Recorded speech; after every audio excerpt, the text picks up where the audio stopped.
আমি রাসেল আছির সাথে।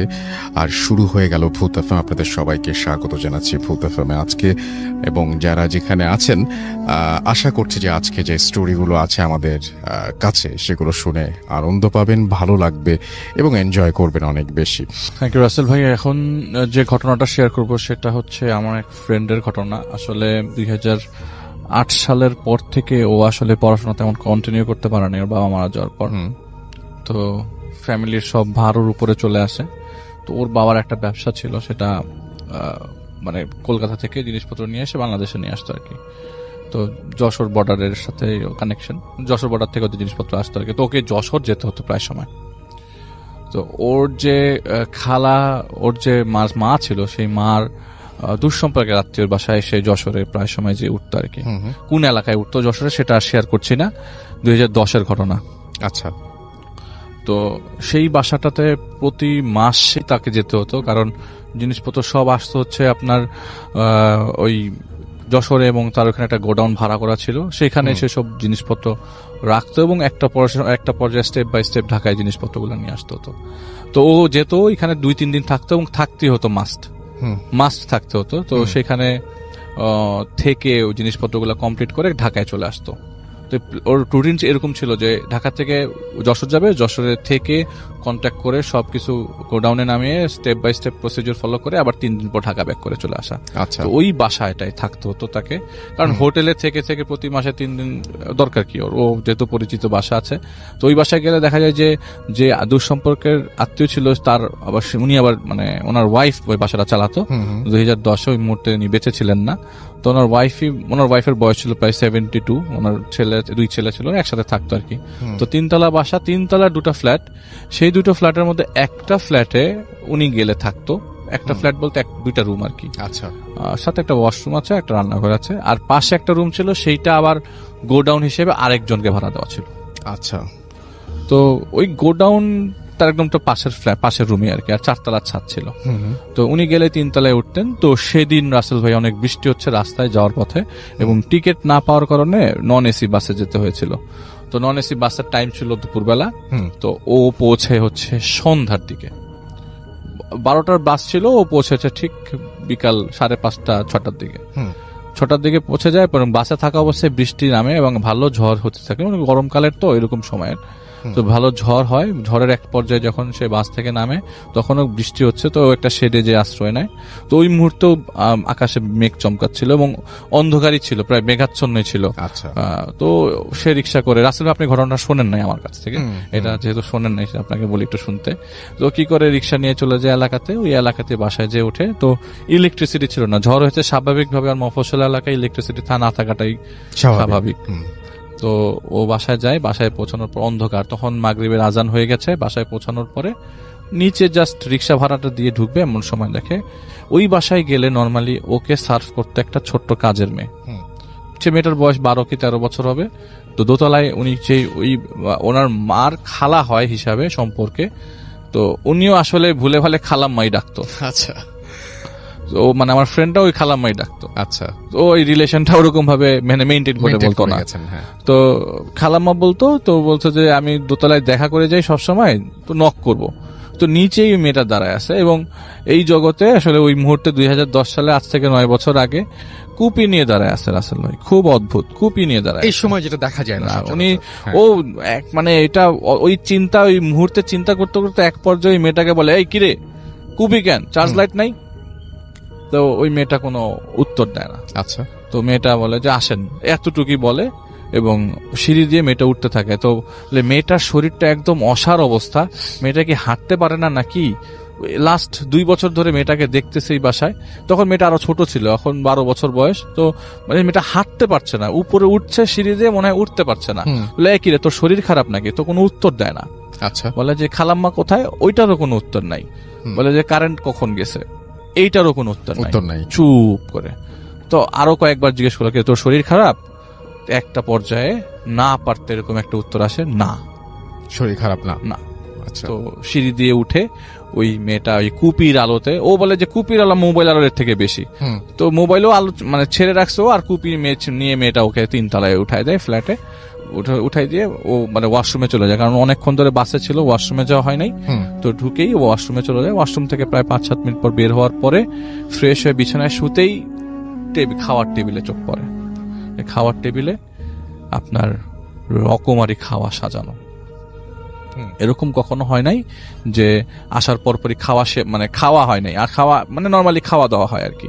তো বাসায় ইলেকট্রিসিটি নেই, এত আয়োজন, টেবিল ভর্তি খাওয়া দাওয়া। তো যেহেতু ক্ষুধার্ত ছিল, মেয়েটা খাওয়াটাও রেখে গেছে মনে করে সবগুলা খাওয়া খায়, মোটামুটি খাওয়া খায়, সব খেতে পারে না, মানে বিরিয়ানি এই সেই। আর বাসায় এত এলাহি কাণ্ড, কিন্তু একটা মানুষের মুভমেন্ট দেখলাম না। ওই সময় তখন সন্ধ্যা 7টা 7:30 বাজে, ইলেকট্রিসিটি তখন নাই। তো ভাবছিল যে নিচে দোতলায় যে নক করবে, তো বলে যে না একটু রেস্ট নিয়ে কিছুক্ষণ পর, কারণ ওকে যেতে হবে ওর গোডাউনে। তো ও কি করলো যে 8টার দিকে বের হবে, একবার একটু রেস্ট নিয়ে যাই, খাওয়া দাওয়া করে একটু রেস্ট নেয়, কারণ দুপুরের খাওয়া হয় নাই।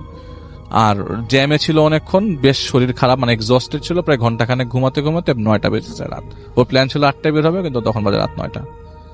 তো উপরে মানে উঠে দেখে যে ওই খাওয়া দাওয়া ওই জায়গায় ভাবে পড়ে আছে। ও নিচে যায়, দোতলা নক করে, তো দোতলার থেকে কোনো সারা শব্দ নাই।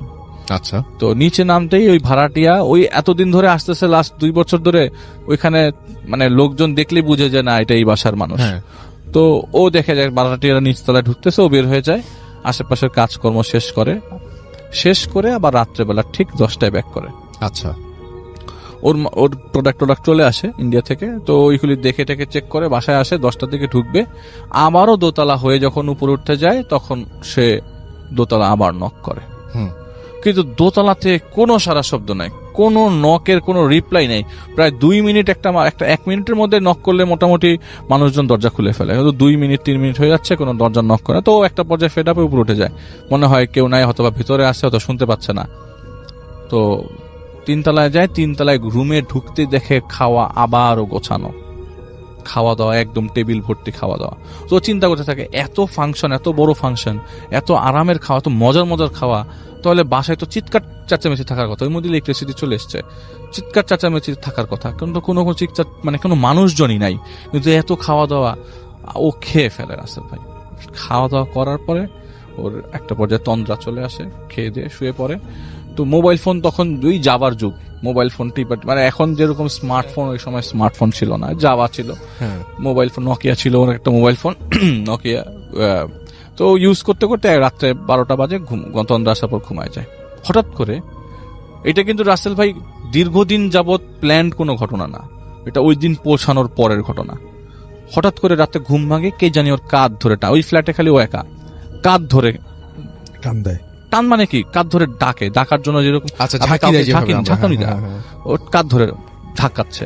ও উঠে দেখে কেউ নাই, কিন্তু উঠার সাথে সাথে দেখে যে দরজা নক করছে কে জানো।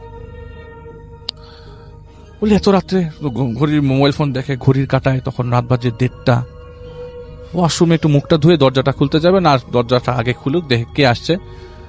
দরজাটা খুলে দেখে সেই মেয়েটা কুপিনে দাঁড়ানো, যাকে দেখেছিল সন্ধ্যার সময়। কুপিনে সন্ধ্যার সময় যাকে দেখেছিল, বিকালে না, সন্ধ্যায়। এবং কুপিনে দাঁড়ানো।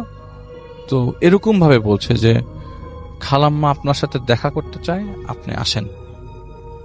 বলে যে রাত তো এখন অনেক হয়েছে, তোমার খালাম্মারে বলে সকালে দেখা করবো।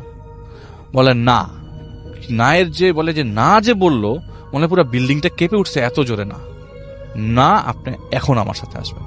আচ্ছা। তো একটু রীতিমতো বিরক্ত হয়ে যায়, এত রাত্রেবেলা দেখা করতে চাইছে। তো ও কি করে দরজা লাগে, নিচে নামবে প্ল্যানিং করতেছে, দেখে মেয়েটা উঠে ছাদের দিকে। এই কই যাও তুমি, নিচে আয়, তুই কই যাস, নিচে যা, নিচে নাম। বলে খালাম্মা উপরে আসেন। ও ছাদে যায় ওই মেয়েটার সাথে। ছাদে যাওয়ার পরে ছাদের মাঝখান পর্যন্ত চলে যায়, তখন বলে যে ওই যে খালাম্মা দাঁড়ায় আছে, খালাম্মার সাথে দেখা করো। ও যাবে এমন সময় পিছনে তাকায় দেখে মেয়েটাও নিচে চলে গেছে, মেয়েটা নাই ওই জায়গাটাই, আর নাই। ওই সামনে যায়, সামনে যাওয়ার পরে আসলেই সেই মহিলা, সেই ভদ্র মহিলা ওই জায়গায় দাঁড়ানো। জিজ্ঞেস করলো, কি রে বাবা, কেমন আছো তুমি, তোমার বাবা কেমন আছে? ফার্স্টেই গলদ, তোমার বাবা মারা গেছে আরো 2 বছর 3-4 বছর আগে। বাবা কেমন আছে, তোমার বাসার সবাই ভালো, তোমার মা ভালো? তো ও একটা পর্যায়ে স্টান্ড হয়ে যায়, কাহিনী কি, তোমার বাবা কেমন আছে? তোমার তো খালু বাসায় নাই, এই জন্য তোমাকে উপরে আসতে বললাম, আমি অনেকক্ষণ ধরে তার অপেক্ষা করতেছি। খালু বাসায় নাই মানে কি, মানে এটা কিরকম না, হ্যাঁ ওনার হাজবেন্ড তো মারা গেছে। তো ও খুব ভরকে যায়, তো ও একটা পর্যায়ে মাথার ঘাম টাম ছুটতে থাকে। তো বলে যে আমি কনভারসেশনটা শেষ করার জন্য তাড়াতাড়ি উতলা হয়ে যাই, আমি নিচে নেমে যাব। তা আমি বলতে থাকি বারবার, খালাম্মা আমি এখন শুয়ে পড়ি, আমার সকালবেলা কাজ আছে, আমার মালগুলা তুলতে হবে ট্রাকে, ঢাকায় পাঠাবো, আমি চলে যাই নিচে। ওই মহিলা ওকে আসতে দিচ্ছে না এবং ওর কথার কোনো রিপ্লাই দিচ্ছে না। উনি যাবতীয় কথা বলছে, ওনার গ্রামের বাড়ির কথা, ওনার গ্রামের বাড়ির সাতক্ষীরা, সেখানকার কথা, সেখানকার ঘটনা বলতেছে। কাহিনী কি উনি থামতেছে না কেন? উনি কি আমার কথা শুনতেছে না, নাকি আমি ওনার কথা ভুল শুনতেছি? একটা পর্যায়ে বলে, তোমার আব্বাকে বইলো আমার কাছে দেখা করতে, আমি অনেক দিন যাবত তার জন্য অপেক্ষা করতেছি, আমি ওনার কাছ থেকে কিছু টাকা পয়সা পাই, এই জিনিসটা একটু আমার বাবাকে জানানো দরকার। বাবা মারা, ও বুঝে গেছে যে এখন যেটা হচ্ছে সবকিছু হচ্ছে ওর লাইফ, মানে এগুলি সব ফেক, এগুলি কিচ্ছু না, আমাকে এখন দৌড়াতে হবে। ও দৌড়ায় বাসার নিচে চলে যায়, নিচ থেকে রিক্সা নেয়। রাত 1:30টার সময় একটা রিক্সা পায়, রিক্সা নিয়ে কোনো মতে, ভয় এখন রাত 1:30 মানে তখন ভয়, ডাকাতের ভয়, তখন আর এসবের ভয় না, প্যারানর্মাল ভয় না। রাত্রেবেলা অন্ধকার মফস্বল এরিয়াতে রাত্রে 1:30টায় ওইখানে হাইওয়ে ক্রস করে, অনেক ভয়াবহ। 2010 বললেও কি, আপনি এখন যারা থাকে তারা দেখুক না, রাত্রে 1:30টায় বের হয়। সেটাই। তো উনি কোনো মতে ওনার গোডাউন পর্যন্ত যায়, দরজা অনেকক্ষণ ধাক্কানোর পরে ওনার গোডাউনের লোকজন খুলে উনি গোডাউনে দিন রাত কাটায়। পরের দিন সকালবেলা বাসায় যায়, কারণ ব্যাগ বাসায়, ওই ব্যাগের ভিতরে মানি ব্যাগ টানি ব্যাগ সব। তো ওকে তো কয়েকদিন চলতে, মানে মানি ঢাকায় ব্যাগ করতে হলে তো মানি ব্যাগ লাগবে। তো ওর জিনিসপত্রগুলো আনতে যায়, এমন সময় দরজা অনেকক্ষণ নক করে, তখন সকাল 10-11টা বাজে।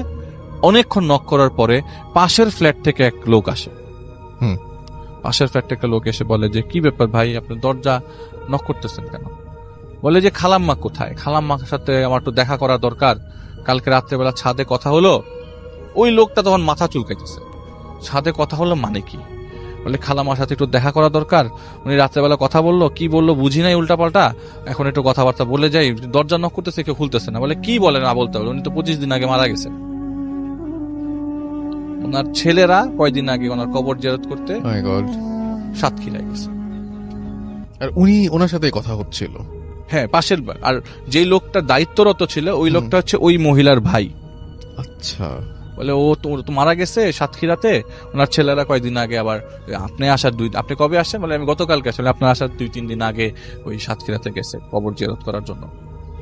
তো ওর মাথাটা তার আকাশ ভেঙে পড়ে। বলে, বলেন কি?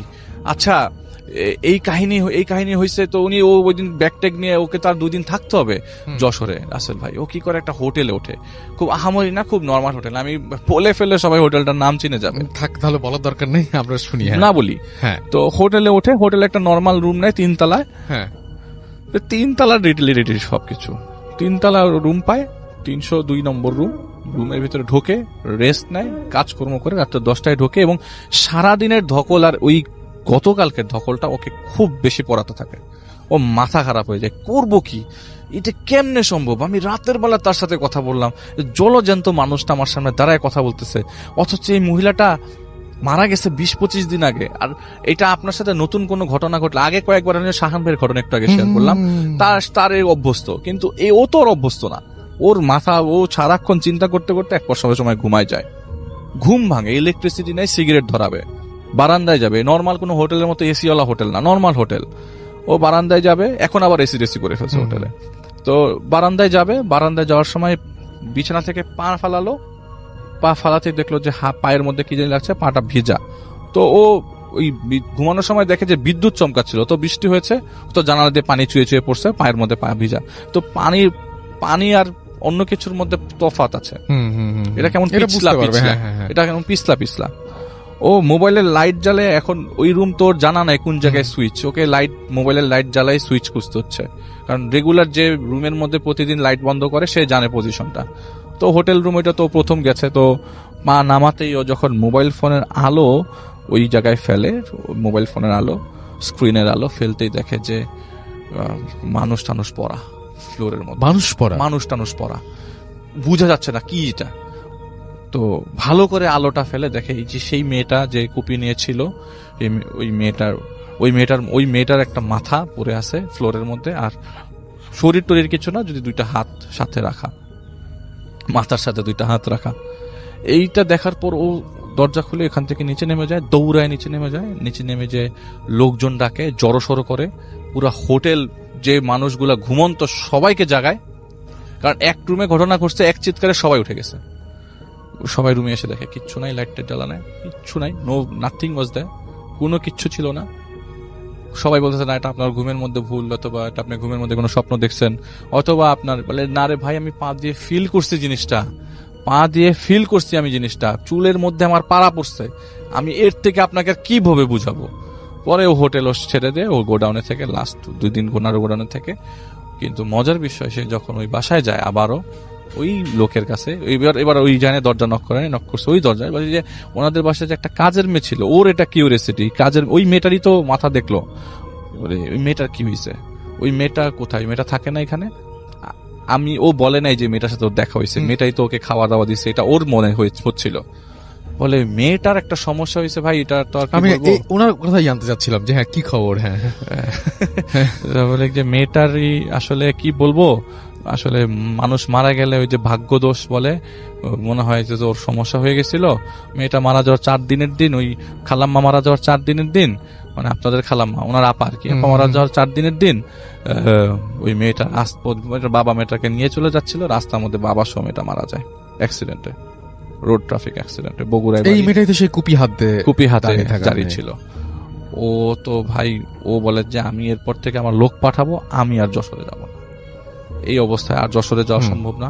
আর ওই কাটা জিনিসটা ওকে প্রচুর পোড়াতে থাকে। ওই দিন বাসায় মানে গোডাউনে চলে আসে, ঢাকায় আসতে পারতে পুরো রাস্তায় সে দোয়া পড়তে যে মানুষ কখনো অতটা দোয়া টোয়া ছিল না, ও বলে দোয়া পড়তে বাসায় আসে। বাসায় আসার পরে ও কাউকে না জেনে মানে জিনিসটা ওর মধ্যে থাকতে অনেক দিন পোড়ায়। এবং যেটা সবচেয়ে ইম্পর্টেন্ট কথা, ও স্বপ্নে মেয়েটাকে প্রায়ই দেখতো। একটা পর্যায়ে ও একটা মানুষের কাছে যায়, বলে যে ভাই আমি সাইকোলজিস্টের কাছে যাই, সাইকিয়াট্রিস্টের কাছে, যে আমি এই ঝামেলায় পড়ছি। বলে যে এইটা একদিক দিয়ে সাইকোলজিক্যাল ডিফেক্ট, যে আপনি ওইখানে যে খাওয়া দাওয়া খাইছেন, আপনি যদি বলেন যে ওর খাওয়া দাওয়া খাওয়ার কারণে আপনি বারবার ওকে দেখছেন, যদি কোনো হুজুরের কাছে যান তাহলে ও আপনাকে এই কথাই বলবে। আর আমি বলবো এইটা আপনার ফিজিক্যাল প্রবলেম, যে আপনি এটা আপনি বারবার জিনিসটাকে চিন্তা করার কারণে এইটা আপনার ইমেজ বারবার ব্রেনের মধ্যে প্রতিফলিত হচ্ছে। এক কাজ করেন, ওষুধটা খান রেগুলার, এবং একটু হাঁটেন, সকালবেলা বিকালবেলা হাঁটেন, এবং ওষুধটাকে রাত্রে ঘুমান। তো ওই লোক মানে ওই ডাক্তারটার ম্যাজিশিয়ানের মতো কাজ করছে ওর, যেটা আপনি বলেন যে ডাক্তার বাংলাদেশে কিছু ম্যাজিশিয়ান ডাক্তার তো আছে রাসেল ভাই, ওই ডাক্তারের কথাটা শোনে, এবং প্রায় 2-3 মাসে এরকম প্র্যাকটিসের কারণে ও ভুলে যেতে থাকে। আস্তে আস্তে ভুলে যাওয়ার পর আর তেমন প্রবলেম হয় নাই। ভুলতে 2012 সাল এখন পর্যন্ত প্রবলেম হয় না, কিন্তু লাস্ট কয়েকদিন ধরে রাসেল ভাই আমাকে গোছাচ্ছিল এই ঘটনাটা শেয়ার করার জন্য। এটাই ছিল ঘটনা।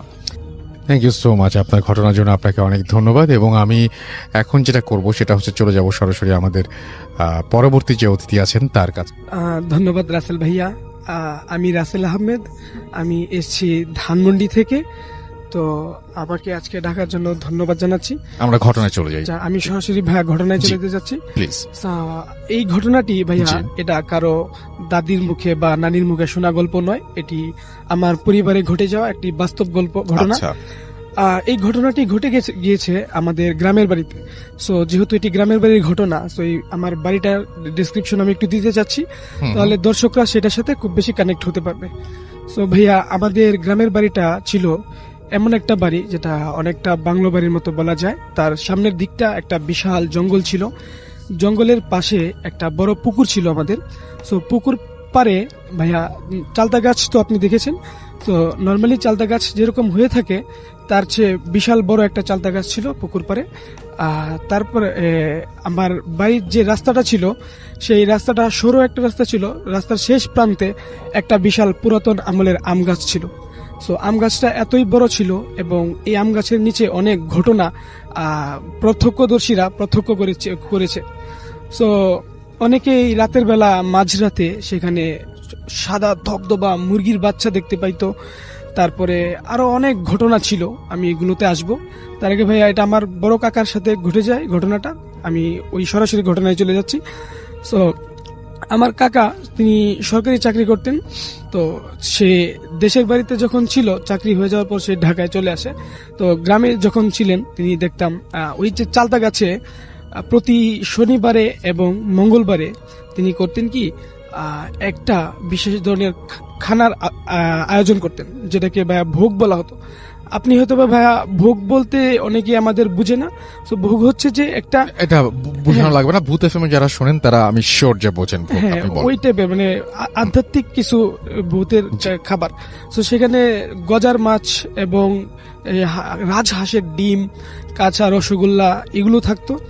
সো এটা গোধূলি বেলায় সন্ধ্যার টাইমে, মানে এখনো মাগরিবের আজান দিবে দিবে ভাব, এই অন্ধকার টাইমে গাছের নিচে এই খাবারটা দিতেন তিনি, কলা পাতায় করে দিতেন। তো হঠাৎ আমি দেখতাম খাবারটা দেওয়ার সাথে সাথে অনেক অনেক শত শত কাক উড়ে এসে খাবারটা খেয়ে নিত, কোনো খাবারই বাকি থাকতো না, খাবারটা খেয়ে নিত। সো একদিন বড় চাচাকে আমি দেখলাম যে যখন সে খাবারটা দিয়েছে, সো সব খাবারই সেখানে খেয়ে নিয়েছে, বাট একটা কাঁচা রসগোল্লা বাকি ছিল, এটা খায়নি। সো আমি চাচাকে জিজ্ঞেস করলাম যে চাচা এটা কেন খায়নি, এই খাবারটা কেন বাকি রয়েছে? তখন সে আমাকে কোনো রকমের কোনো উত্তর না দিয়ে এই কাঁচা রসগোল্লাটা পানিতে ফেলে দিল।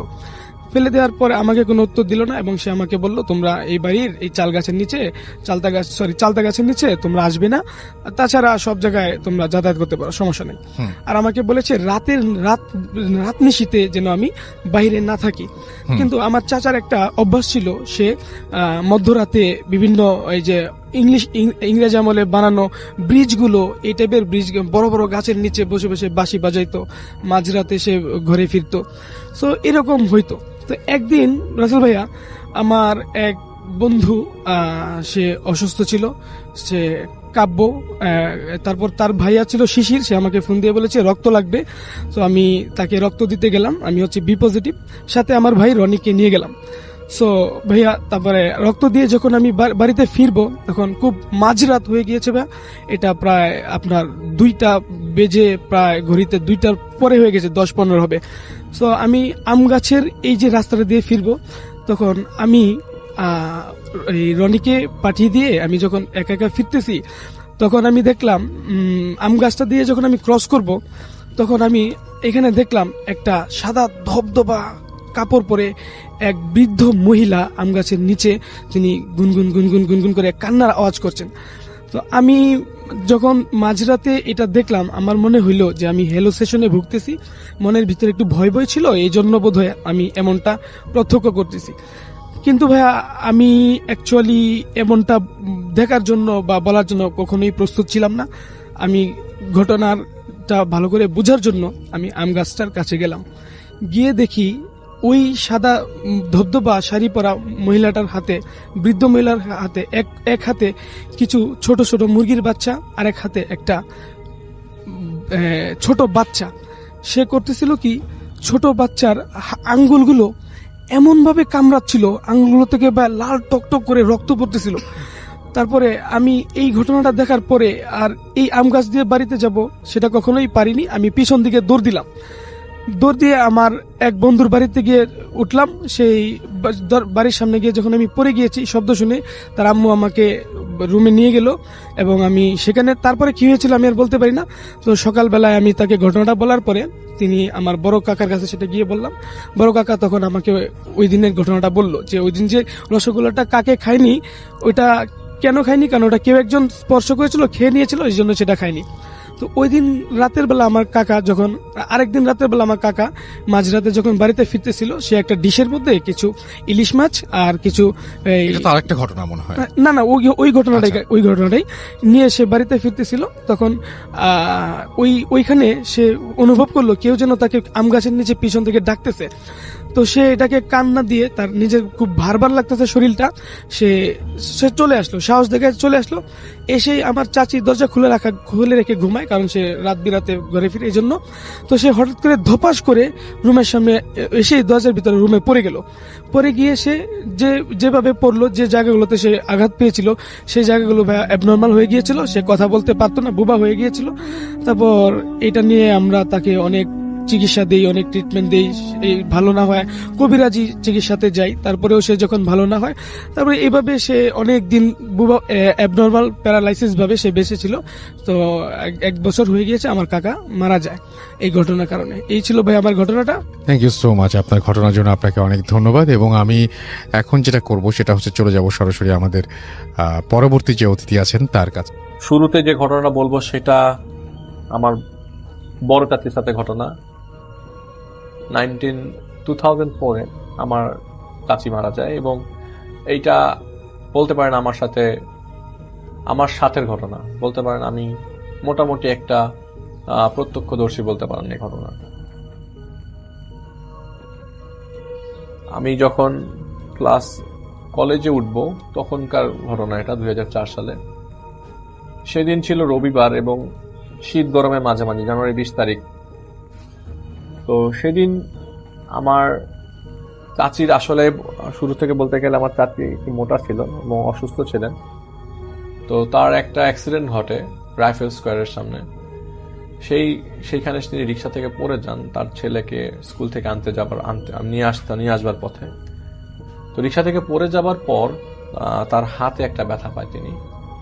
তো ডাক্তাররা তখন দেখেন যে তার হাতের হাড়টা ভেঙে যায়, উপরের হাড়টা ভেঙে যায়।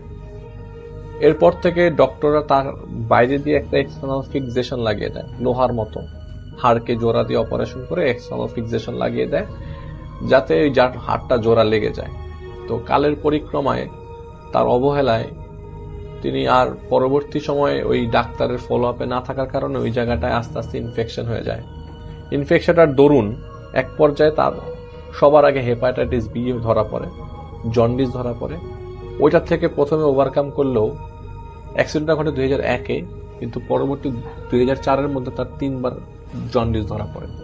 জন্ডিস বিলিরুবিনের এত ডেঞ্জারাস অবস্থায় ছিল যে পরবর্তী সময়ে তিনি 2004 সালের জানুয়ারি 20 তারিখে মারা যান। তিনি যখন মারা যান তখন তার টেম্পারেচার ছিল, বডি টেম্পারেচার ছিল 106-এর উপরে, অলমোস্ট 107-8-এর মতো। ভোর 6টা বাজে, তখন আমরা সবাই হাসপাতালে, আমাদেরকে ডেকেছিল ডাক্তাররা যে আমরা যেন হাসপাতালে যাই। সেখানে অলমোস্ট তার টেম্পারেচার এত বেশি যে সবাই ওখানে একটা বড় স্ট্রেচারের মতো একটা জায়গায় বরফ দিয়ে রেখেছিল। তো বরফের মধ্যে তাকে রেখেছিল যাতে তার টেম্পারেচারটা কোনো মতে কমানো যায়, কিন্তু পরবর্তী সময়ে আর টেম্পারেচারটা কন্ট্রোলে আনা যায় নাই এবং এক পর্যায়ে তিনি 6:30টার দিকে মারা যান। তো তার লাশ আমরা বাসায় নিয়ে আসি এবং তার অত্যন্ত ওজন থাকার কারণে আমরা মোটামুটি চিন্তিত হয়ে পড়ি যে এই ওনার অবস্থা আর ওই সময় এত গরম পড়ে যায় যে বডি পুরো একটা হলুদ হয়ে যায়। আর উনি অলমোস্ট জন্ডিস অবস্থায় ছিল, তো এমনি বডি হলুদ ছিল, আরও হলুদ হয়ে যায়। তো ওনার দাফন কাজ শেষ হয় সন্ধ্যা 6টার দিকে। তো আমরা কবরস্থানে যাই। কবরস্থানে যাওয়ার পর আমরা দাফন কাজ সম্পন্ন করি। দাফন করার পরে মোটামুটি মাগরিবের আজান দিয়ে ফেলে এবং মাগরিবের আজান দেওয়ার পর আমরা সবাই মাগরিবের নামাজ পড়ার জন্য প্রস্তুতি নিতে থাকি। কিন্তু সবাই আমার চাচি আমার এলাকার মানুষ ছিল এবং এলাকার লোকজন সবাই তার খুব পরিচিত ছিল। পরিচিত থাকার কারণে অনেক মানুষই তার জানাজাতে শরীক হয়, কবরস্থানে যায়। 2 ট্রাক মানুষ যায় কবরস্থান পর্যন্ত। লাশ কবর দিয়ে আসার পরে আমি বলছি সবাইকে যে আপনারা সবাই আসেন, নামাজের সময় হয়ে গেছে, চলে আসেন। আমার বাবাকে বলছি, আমার চাচাদেরকে বলছি, কিন্তু কেউ আসছে না, সবাই কবরের পাশে দাঁড়িয়ে আছে। কেমন যেন একটা সবার মধ্যে একটা মায়া অবস্থা, যে কেউ আসতে চাচ্ছে না, টেনে নিয়ে আসতে পারছে না কবরস্থানটাকে। এক পর্যায়ে যখন আমি নিয়ে আসতে সক্ষম হই, বলতে গেলে তখন আজানের নামাজ দাঁড়িয়ে যাবে, তারা তখন আসেন এবং নামাজে দাঁড়ান। নামাজ শেষ করার পর আমরা বাসায় আসি। তো যেহেতু আমি বলছিলাম শীত প্রায় শেষের দিকে, গরম শুরু হবে, আমরা তখন জ্যাকেট ট্যাকেট পরছি না। তো ওই দিন রাতের বেলা আমাদের বাসাতে ঠান্ডা বাতাস, পুরো বাসাটা, আমি যখন দাফন শেষ করে আসি যখন বাসায় ঢুকি তখন থেকেই ঠান্ডা বাতাস। আর আমাদের বাসাটা একটু গলির ভেতরে, তো তখন আর গলির ভেতর থেকে বের হওয়ার মতো অবস্থা ছিল না আমাদের। তো ঠান্ডা বাতাস, প্রচন্ড ঠান্ডা বাতাস এমন হচ্ছে যে জানালাগুলো বাড়ি খাচ্ছে, মনে হচ্ছে পাশের বাড়ির জানালাগুলো বাড়ি খাচ্ছে, যেরকমটা আপনারা তুফান হলে দেখতে পারেন। তখন কালবৈশাখীর কোনো চান্সেস নাই, আকাশ একদম পরিষ্কার, কিন্তু প্রচন্ড ঠান্ডা বাতাস। তো আমরা এটাকে খুব নর্মালি নিয়ে রাখি এবং যেহেতু একটা মরা বাসার ঘটনা বলছি, তো ওই অবস্থায় সবার অবস্থা মানে এরকম থাকে যে না আসলে একটু মানে ভীত সন্ত্রস্ত অবস্থায়, যে সবাই একটু ভয়ে ভয়ে আছে, সবাই দোয়া তসবি করছে। তো আমাদের বাসাটা যেহেতু 5 তলা, নিচতলা থাকতো বড় চাচিরা, তো নিচতলায় আপনার এরকম যে হুজুরদেরকে নিয়ে আসা, ছোট ছোট মাওলানা, ছোট ছোট মাদ্রাসার স্টুডেন্টদেরকে নিয়ে আসা হয় যে তারা যেন কোরআন শরীফ পড়তে থাকে। তো কোরআন শরীফ পড়ছিল, আমরা 4 তলায় ঘুমাই এবং আমার রুমটা ছিল একদম সিঁড়ির পাশে। সিঁড়ির পাশে থাকার কারণে আমি বাসায় অনেক মেহমান ছিল, বাসায় অনেক মানুষজন ছিল, যেহেতু আমার চাচি মারা গেছেন, বাসায় মানুষজন ছিল। তো আমি ফ্লোরিং করি আমার এক চাচাতো ভাইয়ের সাথে। তো ফ্লোরিং করার আমি মাটিতে ফ্লোরিং করি এবং খাটের মধ্যে শুয়ে হচ্ছে আমার বাবা এবং আমার চাচারা। ফ্লোরিং করার পরে ফ্লোর থেকে ইজিলি শোনা যায় নিচ থেকে কেউ উপরে উঠলে বা উপর থেকে নিচে নামলে ইজিলি মানে মোটর ছাড়লেও এরকম শব্দ পাওয়া যেত আর কি। মানে ফ্লোরিং করলে শব্দটা একদম প্রপারলি পাওয়া যায় আর কি। তারপর ফ্লোরিং করে শুয়েছে, এমন সময় রাত 11টার দিকে হঠাৎ করে শব্দ। প্রথমে শব্দটা নিচ থেকে বোঝা যাচ্ছিল না, নিচ থেকে শব্দটা এরকম করে ধূপ ধূপ ধূপ ধূপ করে শব্দ নিচ থেকে আস্তে আস্তে উপরে উঠছে। তো মনে হচ্ছিল কোনো স্বাস্থ্যবান একটা ব্যক্তি নিচ থেকে উপরে উঠছে, এরকম কিছু একটা। প্রথমে জিনিসটা আমলে নেই নাই। তো প্রথমে ভাবলাম যে হয়তো উপরে ভাড়াটিয়া হবে, ভাড়াটিয়া হওয়ার সময় পসিবিলিটি বেশি। তো পরবর্তীতে জানতে পারলাম যে উপরে কোনো ভাড়াটিয়া নেই, সবাই ওই ভাড়াটিয়ারা ছুটিতে গেছে, গ্রামের বাড়িতে গেছে, উপরে 2টা ফ্ল্যাটই খালি, 5 তলা। তো শব্দটা উপর থেকে আবার নিচে গেল। তো মরা বাড়িতে এরকম অবস্থা যে অনেকে চিন্তা করে মরা বাড়িতে যারা যেসব বাসায় মানুষ মারা যায়, মানে চোর ডাকাত, চোররা অনেক অ্যাডভান্টেজ নেয়, আমি এটা শুনেছি। যাই হোক, সেটা চিন্তা হয় নাই। চিন্তা এরকম হয়েছে যে উপর থেকে নিচে নামলো কে, তাহলে উপরে গেল কে? আবার উপর থেকে শব্দটা নিচে গেল, সিঁড়ি দিয়ে কেউ উপর নিচে নামছে, আবার আস্তে আস্তে কেউ উপর উঠছে। একটা পর্যায়ে আমার বাবা খুব মানে কিউরিয়াসিটি নিয়ে জানতে চায় যে আসলে শব্দটা কিসের শব্দ। তিনি দরজার পাশে এসে দাঁড়ান যে শব্দটা আসলে ভালো খেয়াল করি তো কাহিনীটা কি। যখন আস্তে আস্তে শব্দ স্পিড বাড়ছে, নিচ থেকে উপর উঠছে, উপর থেকে নিচে নামছে, আমাদের ফ্লোর বরাবর আসার পর বাবা দরজাটা খোলে। দরজা খোলার পর দেখে যে কেউ নাই, একদম শুনশান নীরব। কিন্তু আমাদের মানে বিল্ডিং এর যে গ্রিলটা, যে রেলিংটা, এই রেলিংটা অনেক শক্ত ছিল, এই রেলিংটা পর্যন্ত কাঁপছে, আস্তে আস্তে আস্তে আস্তে করে কাঁপছে। কেউ রেলিং ধরে নিচে নেমেছে আর কি, এরকম অবস্থা। আমরা প্রথমে আমার বাবা বলে যে আচ্ছা ঠিক আছে, ছাদটা তো দেখে আসে, ছাদের কি অবস্থা, ছাদে কে যেতে পারে, হঠাৎ করে ছাদে গেছে, নিচতলার ভাড়াটি অথবা ছাদে যেতে পারে। তো বাবা বললো ছাদে গেল, ছাদে গিয়ে ছাদের দরজা খুললো এবং সাথে আমিও গেলাম, আমার চাচাতো ভাইও গেল। চাচাতো ভাইটা খুব লম্বা মানুষ ছিল, 6 ফিট 2 ইঞ্চি লম্বা, এবং তাকে নিয়েই আমি তার পিছনে পিছনে যাই। ছাদে গিয়ে দেখি ছাদ একদম ক্লিয়ার, আশেপাশে কিচ্ছু না, উপরে চাঁদের আলো একদম ছাদের উপরে পুরো পরিষ্কার, টর্চও লাগছে না। দরজাটা লাগানোর পরে আমরা নিচে নামি। আমাদের বাসার মধ্যে ঢুকতেই আবারও শব্দটা আমরা প্রপারলি শুনি, নিচ থেকে উপরে, উপর থেকে নিচে। ভারী কোনো বস্তু, ভারী কোনো মানুষ বা ভারী কেউ উপরে উঠলে বা নিচে নামলে এরকম যেরকম শব্দটা হয় ঠিক সেরকম শব্দ। আমরা এবার দরজাটা খুলে দেখলাম যে সেই গ্রিলটা এখনো নড়ছে। আমরা নিচে নামলাম, নিচে নামার পর হুজুরকে জিজ্ঞেস করলাম যে কি কাহিনী, এরকম শব্দ হইতেছে, আপনারা কি দেখলেন নাকি? কলাপসিবল গেট তো লাগানো, নিচে থেকে কেউ উপরে যায় না, উপর থেকে নিচে নামে না, ঘটনাটা কি? হুজুর বলল যে আপনারা সবাই বাসায় যে শুয়ে পড়েন, অনেক রাত হয়ে গেছে, দোয়া দুরুদ পড়েন, একটা মানুষ মারা গেছে তার জন্য দোয়া করেন, আল্লাহ যেন তাকে জান্নাতবাসী করে এবং তার কবরের আযাব যেন মাফ হয়ে যায়। আপনারা উপরে যে দোয়া কালাম পড়েন, যত বেশি দোয়া পড়বেন তত বেশি দোয়া তার কাছে যাবে। বলবেন যে যাই হোক আমাদেরকে দোয়া পড়তে বলে দেয় এবং উপরে চলে যেতে বলে। তা আমরা উপরে চলে আসি। উপরে চলে আসার পর একটা সময় তখন এই শব্দ তখন কন্টিনিউয়াসলি চলছে, নিচ থেকে উপর, উপর থেকে নিচে, নিচ থেকে উপর, উপর থেকে নিচে, ধুম ধুম ধুম ধুম শব্দ, উপর থেকে নিচে, নিচ থেকে উপরে, এটা আস্তে আস্তে বাড়তে থাকে, প্রচন্ড শব্দ হতে থাকে, বিকট শব্দ, মানে বাড়ি ভেঙে যাবে এরকম অবস্থা, চৌচির অবস্থা। এমন অবস্থা যে মনে হচ্ছে যে আমাদের মানে সিঁড়িগুলা ভেঙে যাওয়ার মতো অবস্থা। এবং এই শব্দটা মোটামুটি বাসার সবাই পাচ্ছে। একটা পর্যায়ে আমার পাশের রুমে মহিলারা সবাই বসে, মহিলারা সবাই, আমার মা ছিল, আমার ছোট ভাই ছিল, ভাইটা তখন ছোট, জানালা দিয়ে ছোট ভাইটা দেখে যে একটা লোহার মতো বস্তু জানালা দিয়ে আস্তে একটা অবয়ব আর জানালার পাশ দিয়ে চলে গেল, অনেকটা বড় চাচির মতো, চাচির মতো। তো জোরে চিৎকার করে উঠে যে, এই আম্মু, চাচি। আমরা খুব অবাক হয়ে যাই, দৌড়াই যাই রুমের মধ্যে। তখন মা বারবার ওর গায়ের মানে শরীরে হাত মানে বাড়িতে বলে, না তুমি ঘুমাও, কিচ্ছু না, এখনই তুমি ঘুমাও। এই শব্দগুলা তখন ফজরের রাত পর্যন্ত চলতে থাকে। মজার বিষয়, আপনাদের সবাই ফজরের আজান যখন দিয়ে ফেলে, আজান দেওয়ার পরে আমরা আর এক ফোঁটাও শব্দ শুনি নাই। এখন যেটা করব সেটা হচ্ছে সরাসরি চলে যাব আরো একটি ঘটনায়, এবং এই মুহূর্তে আমার সঙ্গে আছেন আপনাদের অত্যন্ত পছন্দের একজন মানুষ, যিনি হচ্ছেন আফনান ভাই। তাকে আমি বলেছিলাম এবং তিনি একটা ঘটনা পাঠিয়েও দিয়েছেন। তার সেই ঘটনাটি আমি এখন আপনাদের জন্য প্লে করছি। আশা করছি আপনাদের সবার ভালো লাগবে। চলুন শুনে আসি আফনান ভাইয়ের ঘটনাটি। এটি একটি কবরস্থান রিলেটেড ঘটনা। ঘটনাটির সময় 1980 থেকে 90 সালের মধ্যে, কিন্তু এক্সাক্ট আসলে কত সাল এটা কেউ বলতে পারেনি, বা আলামিনও আমাকে এটা তথ্যটি জানাতে পারে, কিন্তু সময়টি 1980 থেকে 90 এর মধ্যে, এটা নিশ্চিত। ওই গ্রামের দুজন প্রভাবশালী ব্যক্তি ছিলেন। তারা অত্যন্ত ধনী মানুষ ছিলেন এবং অনেক ভালো মানুষ ছিলেন।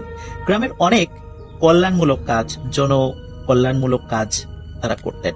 মসজিদ, মাদ্রাসা, স্কুল, কলেজ, অনেক কিছুতে তাদের অবদান ছিল। ব্যবসায়িক কারণে তারা অধিকাংশ সময় দেশে থাকতেন না।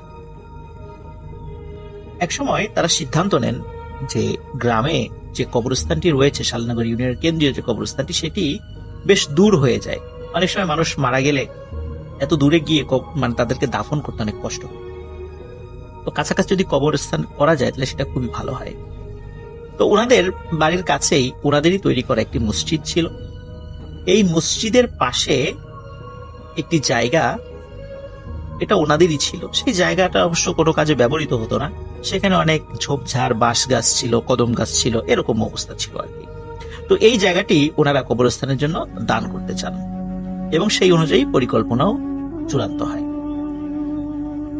সিদ্ধান্ত যখন চূড়ান্ত হয় তখন এই দুই ভাইয়ের যিনি আম্মা ছিলেন, তিনি স্বপ্নে দেখেন, স্বপ্নে কেউ একজন এসে তাকে বলছে যে এখানে কবরস্থান করিস না, ভালো হবে না।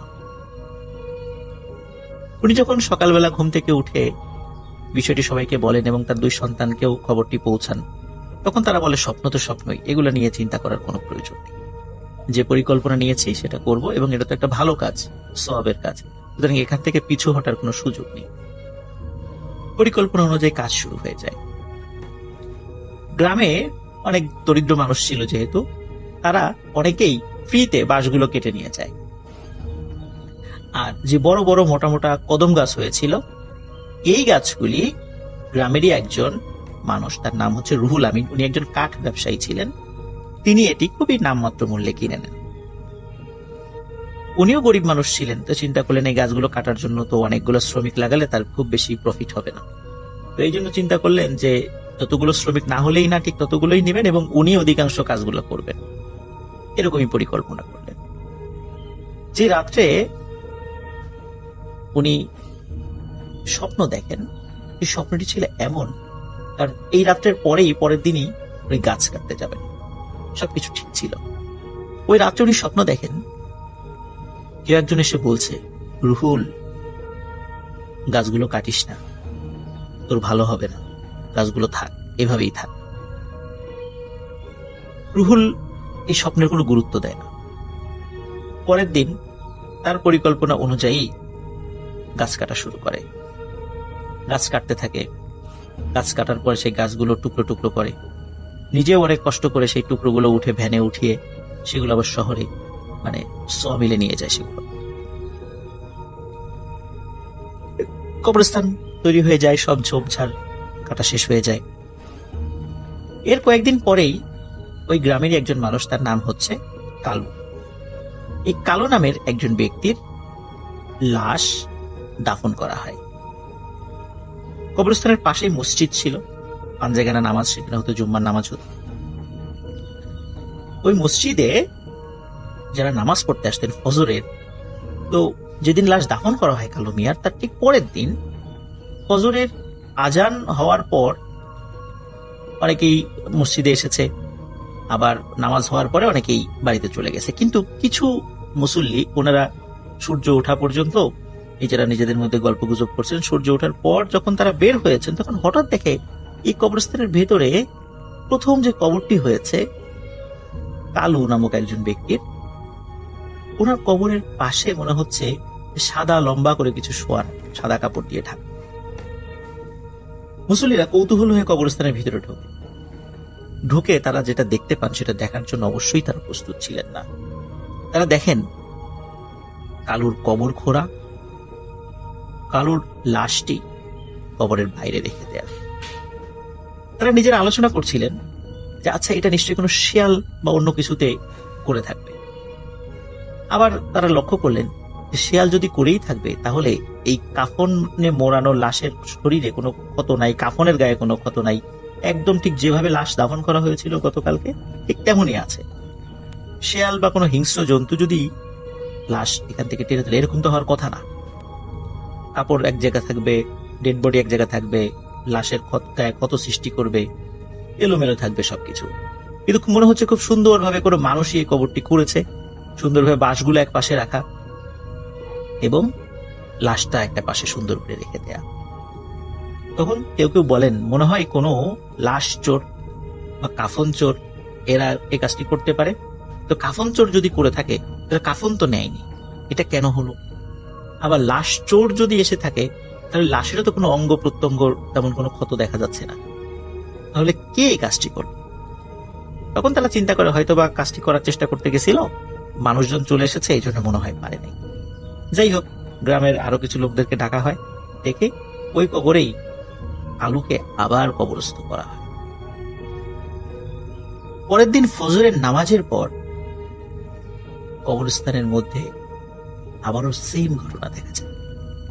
আলুর লাশ কবরের বাইরে, ঠিক যেমনটা গতকাল ছিল। মুসল্লিরা চিন্তা করেছে কে এই কাজটি করছে, কেনই বা করছে। কারণ যদি চুরি করার উদ্দেশ্যে, লাশ চুরি করার উদ্দেশ্যে করে থাকে, তাহলে তো চুরি করছে না, কাফনও চুরি করছে না, লাশের গায়ে কোনো ক্ষত সৃষ্টি করে নাই কেউ যে কোনো অঙ্গ প্রত্যঙ্গ কেটে নিয়ে যাবে, তাহলে কে এই কাজটি করছে? তারা বুঝতে পারে না। আবারও ওই দিনের মতো কালুকে কবরস্থ করা হয়। তৃতীয় দিন একই ঘটনা ঘটে।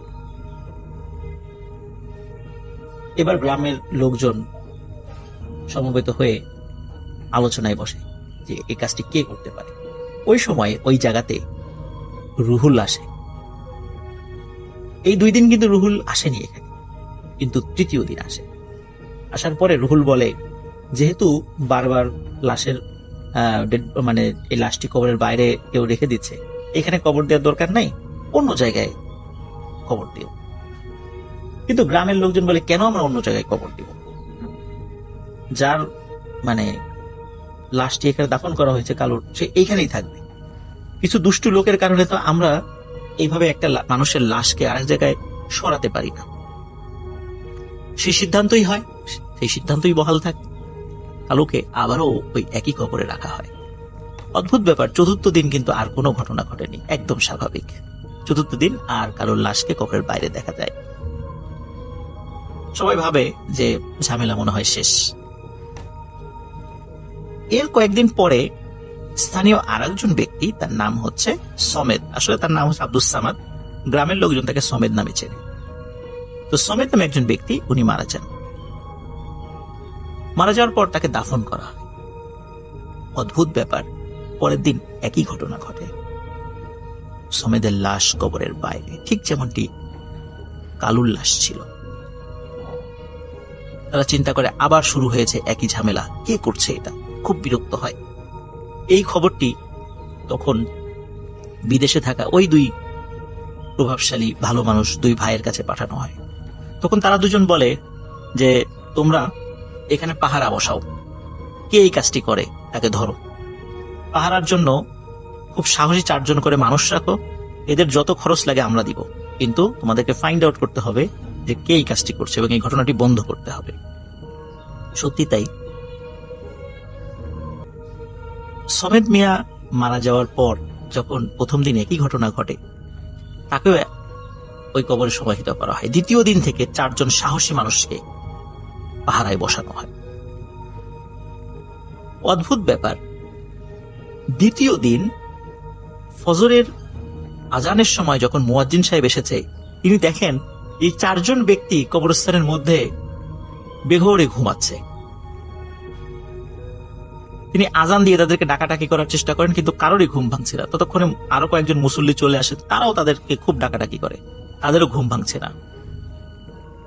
ডাকাডাকির একটা পর্যায়ে তারা লক্ষ্য করেন যে সমেদের লাশও কবরের বাইরে।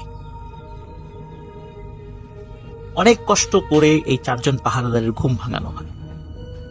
ঘুম ভাঙার পরে পাহারাদারদেরকে জিজ্ঞেস করা হয়, তোমরা কি পাহারা দিলা? এই যে আজও তো লাশ বাইরে চলে আসছে, কেউ বাইরে রেখে গেছে।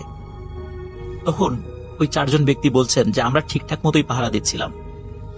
গভীর রাতে হঠাৎ এমন একটি অদ্ভুত সুন্দর সুঘ্রাণ আমাদের নাকে আসে, তখন আমাদের প্রচন্ড ঘুম পায়। এরপরে আমাদের আর কিছু মনে নেই। গ্রামবাসী তাদের এই বক্তব্যে আসলে সন্তুষ্ট হয় না, খুব বিরক্ত হয়। ওই দিনই ওই 4 জনকে চেঞ্জ করে পরের দিন নতুন 4 জনকে রাখা হয়। কিন্তু তৃতীয় দিনও একই ঘটনা ঘটে। ফজরের সময় মুয়াজ্জিন সাহেব এসে দেখে 4 জন ঘুমাচ্ছে, এবং এমন ঘুম যে তাদেরকে ঘুম ভাঙানো যায় না। পরে আরো লোকজন আসে, তাদেরকে ঘুম ভাঙানো হয়। তারাও একই রকম ব্যাখ্যা দেয় যে রাত্রে একটা অদ্ভুত সুন্দর সুঘ্রাণে তারা সকলে একসাথে ঘুমিয়ে পড়েছে। এরপরে তাদের আর কিছু মনে নেই। তৃতীয় দিন আবারও সেই রুহুল আসে। আসার পরে বলে, যেহেতু সমেদ মিয়ার সাথেও একই ঘটনা ঘটেছে, এনার লাশটা অন্য জায়গায় কবর দেয়, এখানে কবর দেওয়ার দরকার নেই। কিন্তু গ্রামবাসী তাতে রাজি হয় না। গ্রামবাসী উল্টো রুহুলকে তিরস্কার করে এবং তৃতীয়বারের মতো, ঠিক কালো মিয়ার মতো, সমেদ মিয়ার লাশও কবরে রাখা হয়। অদ্ভুত ব্যাপার, চতুর্থ দিন আর কোনো ঘটনা ঘটেনি। স্বাভাবিক। টানা বেশ কয়েকদিন হয়ে যায়, কোনো ঘটনা ঘটে না। এইভাবে প্রায় 1 মাস 1.5 মাস কেটে যায়। কারণ এই সময়ের মধ্যে আসলে ওই গ্রামে কেউ মারাও যায় নাই, নতুন করে কোনো কবরও হয়নি। লোকজন এই বিষয়টি একদম ভুলতেই বসেছিল। ওদিকে যে রুহুল, যিনি ওই কদম গাছগুলি কেটেছিলেন, উনি শুরুতে অবিবাহিত ছিলেন। যখন কবরস্থানটা তৈরি করা হয় তখন অবিবাহিত ছিলেন। এই 1-1.5 মাসের মধ্যে, বিশেষ করে এই সমেদ মিয়া যখন মারা যায়, তার লাশের সাথে এই ঘটনা ঘটে যাওয়ার পরে 1-1.5 মাস যেহেতু হয়ে গেছে, এই 1-1.5 মাসের মধ্যে উনি বিয়ে করেন। একদিন রাতে ওনার স্ত্রী খেয়াল করেন যে রুহুল বিছানায় নেই। রাতের বেলা সাধারণত গ্রামের বাড়িতে, যে সমস্ত ঘর বাড়িতে ইলেকট্রিসিটি নেই, একটি হারিকেন জ্বালানো থাকে। হারিকেনের আলোটি অনেক অল্প করে থাকে, ঠিক আমরা যেমন ঘরের মধ্যে ডিম লাইট জ্বালানো রাখি, ঠিক ডিম লাইটের কাজ করে সেই হারিকেনটি।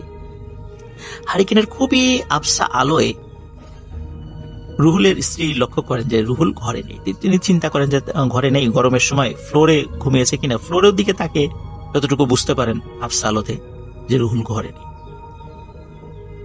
উনি হারিকেনের আলো জ্বালিয়ে দেন, মানে বাড়িয়ে দেন। বাড়ানোর পরে অদ্ভুত ব্যাপার উনি লক্ষ্য করেন, ঘরের দরজা বন্ধ, কিন্তু ঘরের কোথাও রুহুল নেই। তার স্ত্রী ঘরের দরজা খুলে জোরে চিৎকার করে ওঠেন। দেখেন যে তার স্বামী, মানে রুহুল, ঘরের বারান্দার উপরে অচেতন অবস্থায় পড়ে আছে, সারা গায়ে ধুলো, কাদা, মাটি এগুলো মাখানো। তিনি যখন বারবার চিৎকার করছিলেন, এর মধ্যে রুহুলের জ্ঞান ফেরে। রুহুল তাকে বলে, এই চিৎকার করো না, থামো থামো। এই বলে স্ত্রীর মুখ চেপে ধরে, শব্দ করো না। তখন স্ত্রী বলে, তুমি বাইরে আসলা কিভাবে? ঘরের দরজা বন্ধ। বলে যে সব বলছি, আগে আমি গোসল করে আসি, তোমাকে সব ভুলে বলছি। রুহুল গোসল করে আসে। গোসল করে আসার পর তার স্ত্রী তার শরীরে সরিষার তেল মাখতে শুরু করে। মাখতে মাখতে হঠাৎ তার স্ত্রী রুহুলের পিঠের দিকে খেয়াল করে দেখে রুহুলের পিঠে 3টি মোটা মোটা দাগ। 2টো দাগ বেশ পুরনো মনে হচ্ছে এবং একটি দাগ মনে হচ্ছে মাত্র হয়েছে। এই দাগগুলো এমন ছিল যে লোহার শিক পুড়িয়ে যদি গায়ে ছেঁকা দেওয়া হয় ঠিক যেমন দাগ হয়ে যায়, ঠিক তেমন দাগ। তার স্ত্রী তাকে জিজ্ঞেস করে যে তোমার শরীরে এই 3টি দাগ কোথা থেকে আসলো? তখন রুহুল এই দাগের বিষয়ে কিছু বলতে পারে না, কারণ রুহুল জানতোই না তার পিঠে দাগ আছে। তখন তার স্ত্রী বলে যে তুমি বলো কেন এই দাগ হলো, এবং এই যে ঘটনাটি ঘটলো দরজা বন্ধ থাকা পরেও তুমি কিভাবে ঘরের বাইরে গেলে। তখন রুহুল কিছু বিষয় বলে। রুহুল বলে যে এই যে কালু এবং সমেদ, যাদের লাশ 3-3 বার কবরের বাইরে রাখা হয়েছে, তুমি কি জানো এই কাজটি কে করে? স্ত্রী বলে না জানি না, বলে এই কাজটি আমিই করি। এবং আজকে রাতেও এই গ্রামের একজন মহিলা মারা গিয়েছিল, রাত্রেই তাকে দাফন করা হয়, এবং তার লাশটিও আমি মাত্র কবরের বাইরে বের করে রেখে এসেছি। তার স্ত্রী বলে যে তুমি কেন এই কাজটি করছো, এমন জঘন্য কাজ কেন করছো? তখন রুহুল বলে যে আমি তো আসলে করি না, আমাকে দিয়ে করানো হয়। গভীর রাতে হঠাৎ আমি অদ্ভুত সুন্দর সুঘ্রাণ পাই। এই সুঘ্রাণ পাওয়ার সাথে সাথে কেউ আমাকে বলে, রুহুল কাজের সময় হয়েছে, চলো। তখন আমার শরীরের উপর কোনো নিয়ন্ত্রণ থাকে না, মনে হচ্ছে কেউ আমাকে হাঁটিয়ে নিয়ে চলে যাচ্ছে, কিন্তু আমি কিছু বুঝতে পারি না। মনে হয় আমি আধো ঘুম আধো জাগ্রত অবস্থায় আছি, কিছু বুঝতে পারি না। আমি হাঁটতে হাঁটতে সেই কবরস্থানের কাছে চলে যাই। তখন কেউ বলে, রুহুল কবর খোঁড়া শুরু করো। আমি কবর খুঁড়ি। কবর খোঁড়া শেষে কেউ বলে, রুহুল লাশটি সুন্দর করে উঁচু করে কবরের বাইরে রেখে দিয়ে চলে যাও। আমি কবরের বাইরে লাশটি রেখে চলে যাই, কিন্তু চলে যাওয়ার সময় তারপরে আমি সবকিছু ভুলে যাই।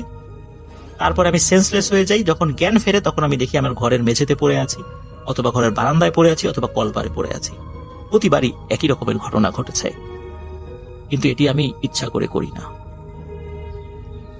প্রিয় লিসেনার্স, পরের দিন সকালবেলা সত্যিই শোনা যায় যে ওই কবরস্থানে তৃতীয়বারের মতো যে মহিলার কবর হয়েছিল সেই রাত্রে সকালবেলা দেখা গেল যে তার লাশটি কবর থেকে বাইরে বের করে রাখা, কিন্তু কে করছে গ্রামবাসী তখনও জানে না। এদিকে তার স্ত্রী রুহুলকে বলে যে এভাবে চলতে পারে না, এর একটা সমাধান দরকার। কিন্তু এই কথা তো কাউকে বলতে পারছে না। গ্রামের যদি লোকজন জানে যে রুহুল এই কাজটি করে, তাহলে কি অবস্থা হবে? গ্রামবাসী ক্ষেপে যাবে। তখন রুহুলের স্ত্রী রুহুলকে তার মায়ের কাছে নিয়ে যায়, মানে রুহুলের স্ত্রীর মা, মানে রুহুলের শাশুড়ির কাছে নিয়ে যায়। শাশুড়ির কাছে বিষয়টি বলে। শাশুড়ি একজন খুব ভালো হুজুরের সাথে পরিচয় ছিল, তিনি সে হুজুরের কাছে নিয়ে যান। তখন হুজুর বলে, আসলে রুহুল যে গাছটি কেটেছিল, কদম গাছ, এই কদম গাছে খুব শক্তিশালী একটি জিনের পরিবার বসবাস করত। তারা তাকে স্বপ্নে দেখিয়েছিল, কিন্তু তারপরও রুহুল সে গাছটি কাটে। এবং ওই জিনেরা বলেছে, রুহুল ঠিক যেভাবে গাছগুলো টুকরো টুকরো করে কেটে নিয়ে গেছে, আমার পরিবারকে ছিন্ন বিচ্ছিন্ন করে দিয়েছে, রুহুলের জীবনকেও আমি এরকম ছিন্ন বিচ্ছিন্ন করে দিব। এই জন্যই রুহুলকে দিয়েই এই লাশগুলি কবর থেকে উঠিয়ে রাখছে। এটা রুহুলের শাস্তি। আর যাতে মানুষ ভয় পেয়ে এই কবরস্থান আর ব্যবহার না করে, এই জন্য এই কাজগুলো করানো হচ্ছে। এখন এর সমাধান কি? তখন হুজুর বলে যে আমি একটু তেল পরা ঝাড়ফুঁক এবং আমি একটি তাবিজ হাতে বেঁধে দিলাম। যতদিন হাতে তাবিজ থাকবে ততদিন ওর কোনো সমস্যা হবে না, কিন্তু খেয়াল রেখো এই তাবিজ যেন না পড়ে যায়। তাবিজ পড়ে গেলে তখন কিন্তু আবার রুহুলকে দিয়ে কাজ করানো শুরু হবে। রুহুল চলে যায় সেখান থেকে। মজার বিষয় হচ্ছে, ওই কবরস্থানে আরো কবর হয়েছে এক বছর বা প্রায় 1.5 বছরের মধ্যে বেশ কিছু কবর হয়েছে, কিন্তু ওই কবরগুলোর সাথে আর সেই ঘটনা ঘটেনি। কবরগুলো স্বাভাবিক ছিল। গ্রামবাসী ভুলেই গিয়েছে যে এখানে আর কোনো পাহারা বসাতে হবে বা এই টাইপের ঘটনা ঘটেছিল। তাদের আর মনে নেই, তারা ভেবেছে যে সবকিছু স্বাভাবিক হয়ে গেছে। এক রাতে গ্রামবাসীর কাছে খবর আসে যে স্থানীয় রঘুনাথপুর মাদ্রাসার যিনি মোহতামিম বা প্রধান শিক্ষক, নাম হচ্ছে হাফেজ মাওলানা মোহাম্মদ হাসান, যাকে সবাই স্থানীয়ভাবে সেলিম হুজুর নামেই জানে। তিনি সেলিম হুজুর নামে পরিচিত। অত্যন্ত বুজুর্গ একজন মানুষ ছিলেন এই সেলিম হুজুর। সেলিম হুজুরের জানাজাতেও রুহুল আমিন শরীক হন। সেলিম হুজুরকেও ওই একই কবরস্থানে দাফন করা হয়। দাফন করে রুহুল বাড়িতে চলে আসে। বাড়িতে এসে স্ত্রীর সাথে বসে খাওয়া দাওয়া করে শুয়ে পড়ে।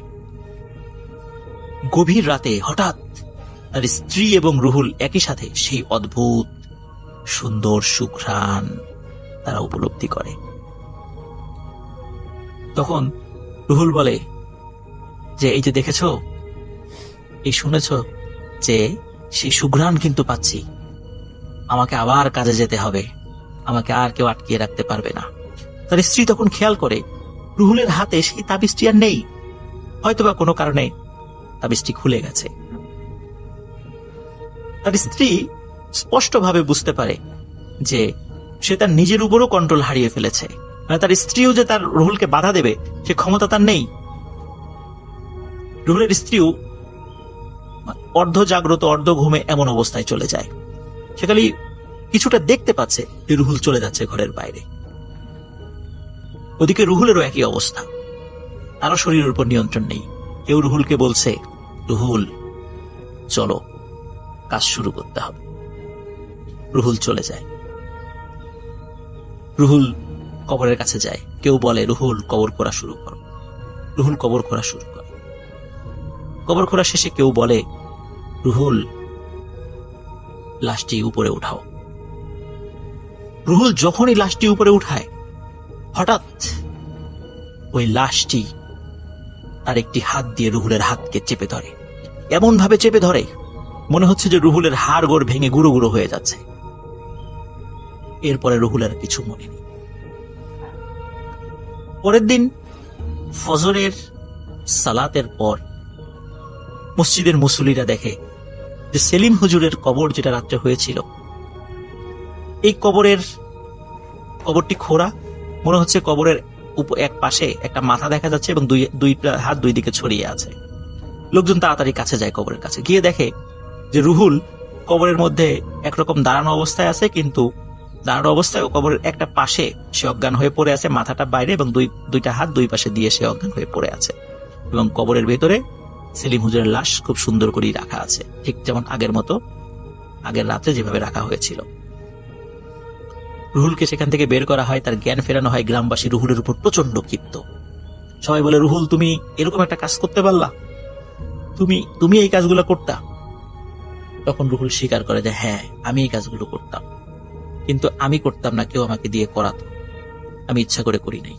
তখন গ্রামবাসীর মধ্যে কেউ কেউ বলে, তুমি নিশ্চয়ই তান্ত্রিক কবিরাজের কাছ থেকে টাকা খেয়ে কাফনের কাপড়ের কোনো অংশ কেটে নিয়ে যাইতা, বা কুফরি কালাম করার জন্য তাদেরকে সহযোগিতা করতা, অথবা যারা লাশ চোর আছে, যারা মেডিকেল স্টুডেন্ট আছে, তাদের কাছে লাশ বিক্রি করার জন্য তুমি দেন দরবার করতা, বা তুমি এই কাজটি করতা কিন্তু সফল হতা না।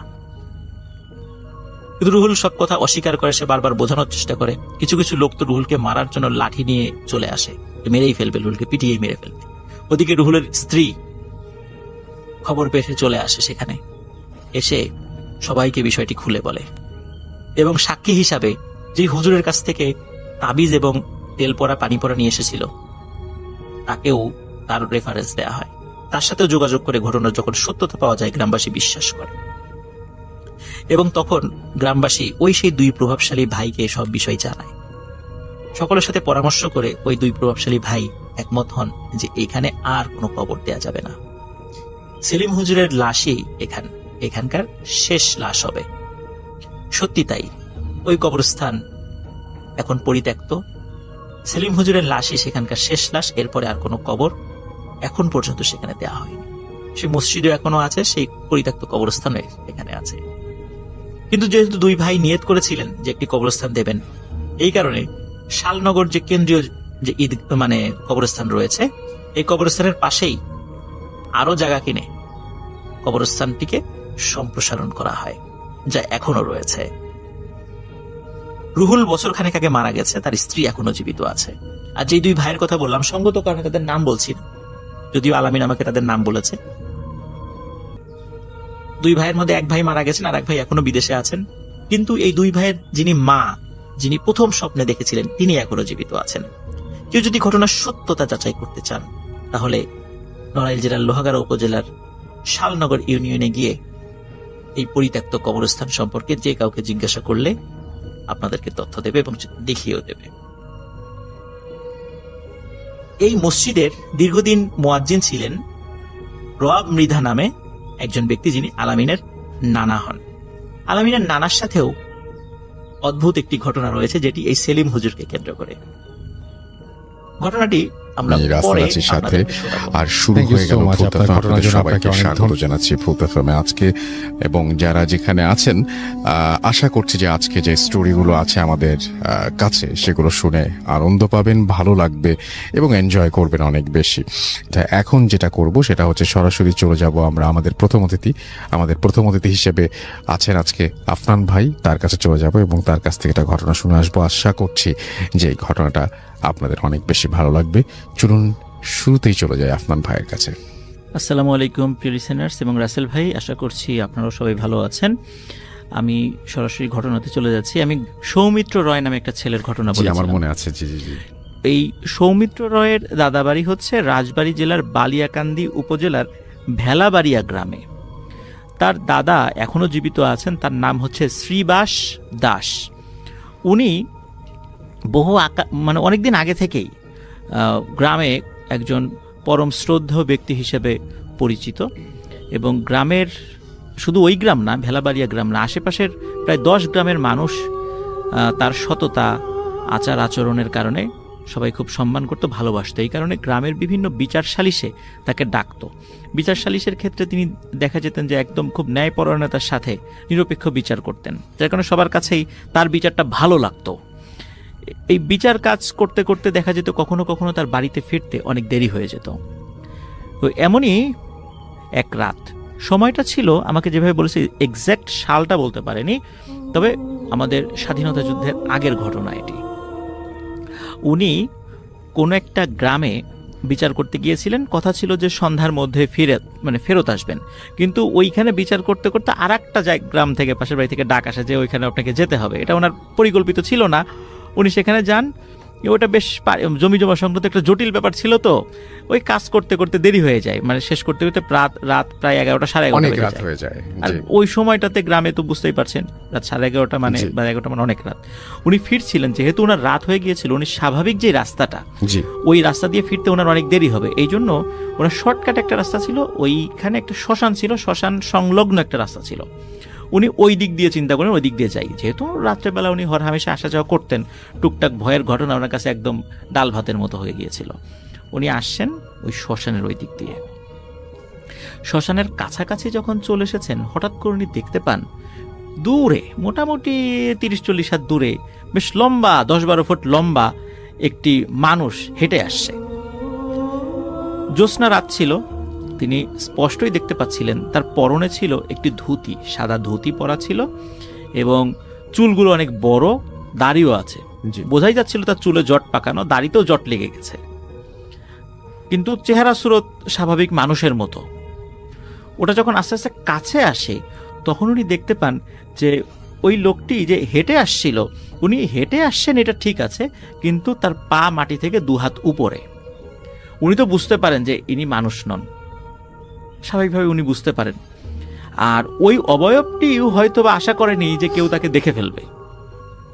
তো ওই অবয়বটি যখন টের পেয়েছে যে এই শ্রীবাস দাস দাদু তাকে দেখে ফেলেছে, সে খুব রেগে যায় এবং হঠাৎ করে তার যে স্বাভাবিক যে চোখ, মানুষের মতো চোখ ছিল, এই চোখ দুটি ধপ করে জ্বলে ওঠেছে, যেভাবে লাইট জ্বলে ওঠে এবং গোল আকৃতি হয়ে যায়। তখন লাইটের মতো 2 চোখ জ্বলে ওঠে, মনে হচ্ছে তার দিকে টর্চ লাইট মেরেছে, চোখের আলো এসে তার গায়ে পড়ে।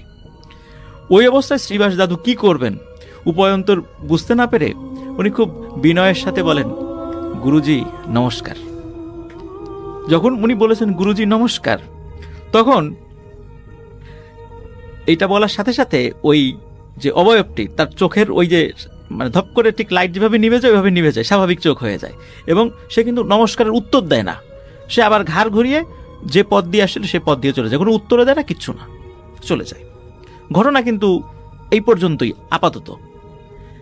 উনি ভয় পেয়েছিলেন, কিন্তু বাড়িতে গিয়ে কাউকে বলেননি, কারণ দেখা গেল ওনার মতো একটা সম্মানী ব্যক্তি রাতেবেলা ভয় পেয়েছেন, এই কথা যদি চারদিকে চাউর হয়ে যায়, লোকজন এটা নিয়ে হাসাহাসি করতে পারে, এটা ওনার গ্রহণযোগ্যতা কমে যেতে পারে। এই জন্য উনি বাড়ির লোকদেরকেও এটা বলেননি, ওটা ওভাবেই আছে। এই ঘটনার মোটামুটি মাসখানেক পর ঘটে আরও একটি ভয়ঙ্কর ঘটনা। মানে এই ঘটনার মূল যে জায়গাটা, সেটা হলো উনি ওই ঠিক একই রকমভাবে কোনো একটা জায়গা থেকে বিচার সালিশ করে ফিরছিলেন। ওই দিনও বেশ রাত হয়ে যায়, তবে এত রাত হয়নি যেটা ওই আগের বার হয়েছিল আর কি, মোটামুটি 8টা, সাড়ে 8টা বাজে। তো উনি চিন্তা করেছেন যে মানে এবার আর মেইন রাস্তাতে না গিয়ে মাঠের ভিতর দিয়ে যাই। কিছু কিছু জায়গায় ধান লাগানো হয়েছে, কিছু কিছু জায়গায় ধান কাটা হয়েছে, তো এরকম পায়ে হাঁটা রাস্তা, মেঠো পথ, দুপাশে ক্ষেত রয়েছে। তো উনি যখন বাড়ি থেকে মোটামুটি 1-1.5 কিলোমিটার দূরে আছেন, ওই হাঁটতে হাঁটতে এমন একটা জায়গায় আসেন, ওখানকার ফসলের মাঠ ফসল কেটে ফেলা হয়েছে, ওইখানে এমনি মাঠের মতো হয়ে আছে আর কি। তো যখনই ওই জায়গাটাতে এসেছেন, উনি দেখতে পাচ্ছেন একটু দূরে দূরে ধপধপ করে মাটির প্রদীপ জ্বলে উঠেছে। উনি চিন্তা করেন এত রাত্রে এখানে মাটির প্রদীপ জ্বললো কিভাবে, এবং মাটির প্রদীপ জ্বললে কিন্তু বোঝা যায় ভাইয়া, প্রদীপের নিচে তো আশেপাশে একটু আলো থাকে, বোঝা যাচ্ছে এটা মাটির প্রদীপ।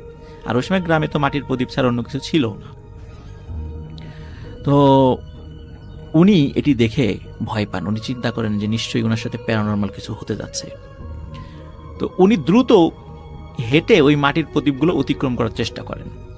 তো উনি দেখতে পান শুধু ওই 5-7টা মাটির প্রদীপ না, আশপাশ থেকে উড়ে উড়ে বেশ কিছু মাটির প্রদীপ আবার চারদিক থেকে আসছে, এসে ওনার পেছন দিকে লেগে যায়। তো উনি খেয়াল করছে, উনি হাঁটলে ওই মাটির প্রদীপগুলো ভেসে ভেসে ওনার সাথে সাথে আগাতে থাকে। উনি থেমে গেলে ওগুলোও থেমে যায়। তো উনি একটা পর্যায়ে দৌড় দেওয়া শুরু করেন। তো তখন দেখেন যে ওই মাটির প্রদীপগুলো তার সাথে একই গতিতে আগাচ্ছে। তখন উনি আবার থেমে যান, কিন্তু এবার মাটির প্রদীপগুলো কিন্তু থামে না। মাটির প্রদীপগুলো এগিয়ে এসে ওনাকে সার্কেল আকারে ঘিরে ফেলে, মানে বৃত্তাকারে ঘিরে ফেলে, মানে উনি মাঝখানে আর চারদিকে ওই মাটির প্রদীপগুলো রয়েছে। তো উনি হাঁটেন, ওই বৃত্তাকার ওই প্রদীপগুলো আস্তে আস্তে এগোতে থাকে। উনি চিন্তা করছেন যে সর্বনাশ, আজকে তো আমি শেষ। উনি যে তন্ত্রমন্ত্র জানতেন, পড়ছেন, কিন্তু ভয়ানক ঘটনা যেটি ঘটতে থাকে সেটা হলো ওই যে চারদিকের মাটির প্রদীপগুলো আস্তে আস্তে ওনার দিকে ক্লোজ হতে শুরু করে। আর যত ক্লোজ হতে শুরু করে ওনার শরীরে প্রচন্ড চাপ অনুভূত হচ্ছে। যত ক্লোজ হচ্ছে মনে হচ্ছে চারদিক থেকে প্রচন্ড চাপ দিচ্ছে কেউ।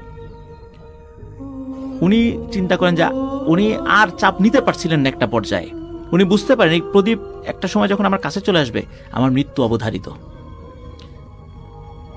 যখন উনি চিন্তা করেন যে আজ আমি শেষ, একদম আর কোনো উপায় নাই, হঠাৎ করে উনি আর শরীরে চাপ কমতে থাকে এবং উনি দেখতে থাকেন এই প্রদীপগুলো আস্তে আস্তে ওনার থেকে দূরে সরে চলে যাচ্ছে। এবং দূরে সরে যেতে যেতে একটা সময় এমন অবস্থা হয়, শা করে মনে হয় ওরা কোন দিক উড়ে চলে গেল। উনি বুঝতে পারলেন না কি ব্যাপার, কি হলো, হঠাৎ এমন কি ঘটনা ঘটলো, এই জিনিসগুলো এত দ্রুত চলে গেল। উনি হঠাৎ করে খচমচ আওয়াজের মতো কিছু একটা শুনতে পান। উনি সাইডে তাকিয়ে দেখেন ওই যে শ্মশানে একজন জিনকে দেখেছিলেন, ধুতি পরা, যাকে উনি বলেছিলেন গুরুজি নমস্কার, ওই অবয়বটি এগিয়ে আসছে। ওই অবয়বটি এগিয়ে আসে, তার দিকে একটু তাকায়, কোনো কথা বলে না, আবার পাশ দিয়ে চলে যায়। তো উনি বুঝতে পারেন যে এই অবয়বটির কারণেই হয়তোবা এই অন্য যে জিনগুলো ছিল তাকে ক্ষতি করার জন্য এসেছিল, তারা হয়তো পালিয়ে গেছে, কিন্তু তার সাথে তো কোনো কথা হয়নি, এজন্য বুঝতে পারছে না। পরবর্তীতে উনি আরেকজন কবিরাজের কাছে যান এবং পুরো ঘটনা খুলে বলেন যে আসলে ঘটনাটা কি ছিল। তখন ওই কবিরাজ বলেন যে এই শ্মশানের কাছে একজন সন্ন্যাসী জিন আছে, তার কোনো পরিবার পরিজন নাই, মানে সে সাধনা করে এবং কোনো মানুষকে সে কখনো ক্ষতি করেছে, ইচ্ছাকৃতভাবে ভয় দেখিয়েছে, এমন নজির পাওয়া যায় না। তুমি যেহেতু ওই দিন হঠাৎ করে তাকে দেখে ফেলেছিলে, সে খুব ক্ষিপ্ত হয়েছিল যে তাকে দেখে ফেললো, কিন্তু তুমি ওই যে বলেছিল যে গুরুজি নমস্কার, এই কারণে সে আসলে তোমাকে কিছু বলেনি, সোজা চলে গিয়েছে, আর তোমার প্রতি একটা সিম্প্যাথি কাজ করেছিল। কিন্তু ওই রাত্রে যেদিন তুমি বিপদে পড়েছিলে, ওই দিন সত্যি সত্যি কিছু পিশাচ শ্রেণীর জিনের নজর তোমার দিকে পড়ে যায়, আর ওই বিষয়টি ওই সন্ন্যাসী জিন সে বুঝতে পেরেছিল, এই জন্য তোমাকে বাঁচানোর জন্য এগিয়ে এসেছে, এবং তাকে দেখেই মূলত ওই পিশাচ জিনগুলো ভয়ে দৌড়ে চলে যায়। কারণ ওই সন্ন্যাসী জিন অনেক শক্তিশালী জিন ছিল, ওকে দেখে নর্মাল পিশাচ জিনরা খুব ভয় পেত, মানে সে ভালো জিন ছিল আর কি। তো কিন্তু হিন্দু ধর্মাবলম্বী জিন ছিল। আর ওই জিনটি নাকি এখনো আছে, কিন্তু এখন আর সচরাচর মানুষের সামনে দেখায় দেয় না। আর শ্রীবাস দাস দাদু যিনি, উনি এখনো জীবিত আছেন, শতবর্ষী একজন বৃদ্ধ, তবে উনি এখন আর ভেলাবাড়িয়া গ্রামে থাকেন না। সৌমিত্র রায় জানিয়েছে যে উনি বেশি বয়স হয়ে গিয়েছে, তো এই জন্য আত্মীয় স্বজনের কাছে চলে গিয়েছেন, উনি এখন আর এই গ্রামে থাকেন না। তো ভাইয়া এটি ছিল ঘটনা। তবে একটি বিষয়, সেটা আমি পরে সৌমিত্র রয়ের সাথে আলোচনা করলাম, সেটি হচ্ছে যে এই যে ভাইয়া, যে আসলে মানুষের মানে সম্ভাষণ বা বিনয়ের সাথে কাউকে ডাকা, ওই জিনকে উনি প্রথমে তো মানুষই ভেবেছিলেন, বা ভয়ের কারণেই হোক বলেছেন গুরুজি নমস্কার। এই যে মানুষের প্রতি মানুষের যে একটা সম্ভাষণ বা ভালোবাসার ডাক, এটার কারণেও কিন্তু অনেক সময় একটা আত্মার বন্ধন সৃষ্টি হয়ে যায়, যেটি কিন্তু ওই ভয়ানক ওই জিনটির মনেও একটি দয়ার উদ্রেক করেছিল। তো এই ঘটনা থেকে আমি মোটামুটি এটাই একটা শিক্ষা পেয়েছি আর কি। এটাই ছিল ভাইয়া ফার্স্ট। চমৎকার, আসলে খুব অন্যরকম ঘটনা। এবং এই যার ঘটনা আপনি বললেন গত 2 সপ্তাহে, ইনি আসলে খুব চমৎকার ঘটনা বলেন। আসলে আমরা চলে যাব আমাদের পরবর্তী অতিথির কাছে। আপনার নামটা প্লিজ একটু বলবেন, আপনি কোথা থেকে এসেছেন সেটা বলবেন, তারপরে আপনার ঘটনায় যাব। মোহাম্মদ আলিফ, ঢাকার পশ্চিম ধানমন্ডি থেকে। জি, ঘটনায় শুনি। তো ঘটনা হচ্ছে আমার লাইফের ফার্স্ট যে আমার সাথে ঘটে যাওয়া আর কি, যেটা আমি দেখছি নিজের চোখে, সেটা শেয়ার করতেছি। তো ঘটনাটা 2010 সালে। তখন আমার বয়স প্রায় 13 কি 14 এরকম হবে, অনেক ছোট। তো যখন আমি মাদ্রাসায় পড়ি, তো মাদ্রাসায় যখন পড়তাম, তো লাইফের ফার্স্ট মানে যেটা আমার সাথে হয় আর কি। তো মাদ্রাসার বর্ণনা দিয়ে আমি আগে, আমাদের মাদ্রাসাটা ছিল মানে একটা গলির ভিতরে, আমি জায়গাটার নাম উল্লেখ করতেছি না, একটা গলির ভিতরে ছিল মাদ্রাসাটা। মাদ্রাসার পাশে একটা বাগান বাড়ি, আর আশেপাশে বিল্ডিং, 5 তলা মাদ্রাসা, 5 তলা বিল্ডিং, নিচতলা ছিল আমাদের মাদ্রাসা। তো আমাদের মাদ্রাসার যে মানে প্রিন্সিপাল ছিল, সে একজন খুব ভালো আলেম মানুষ, তার ফুল ফ্যামিলি তারা আলেম। তো ঘটনাটা যেখানে হয়েছে, যে আমাদের যে মাদ্রাসার প্রিন্সিপাল, তার ছোট ভাই একটা মানে মেয়ে আছে, তার সাথে মানে ওখান থেকে আমার লাইফে আর কি মানে সব দেখা শুরু আর কি। তো তার মেয়ে একদিন মানে রাতে ঘুমাইতেছে, ঘুমানোর পরে তো ইলেকট্রিসিটি চলে গেছে, তো খুব গরম লাগতেছে। তো এমনি যেহেতু মানে ওটা একটু চিপা টাইপের ছিল, তো জানলা দরজা বন্ধ ছিল।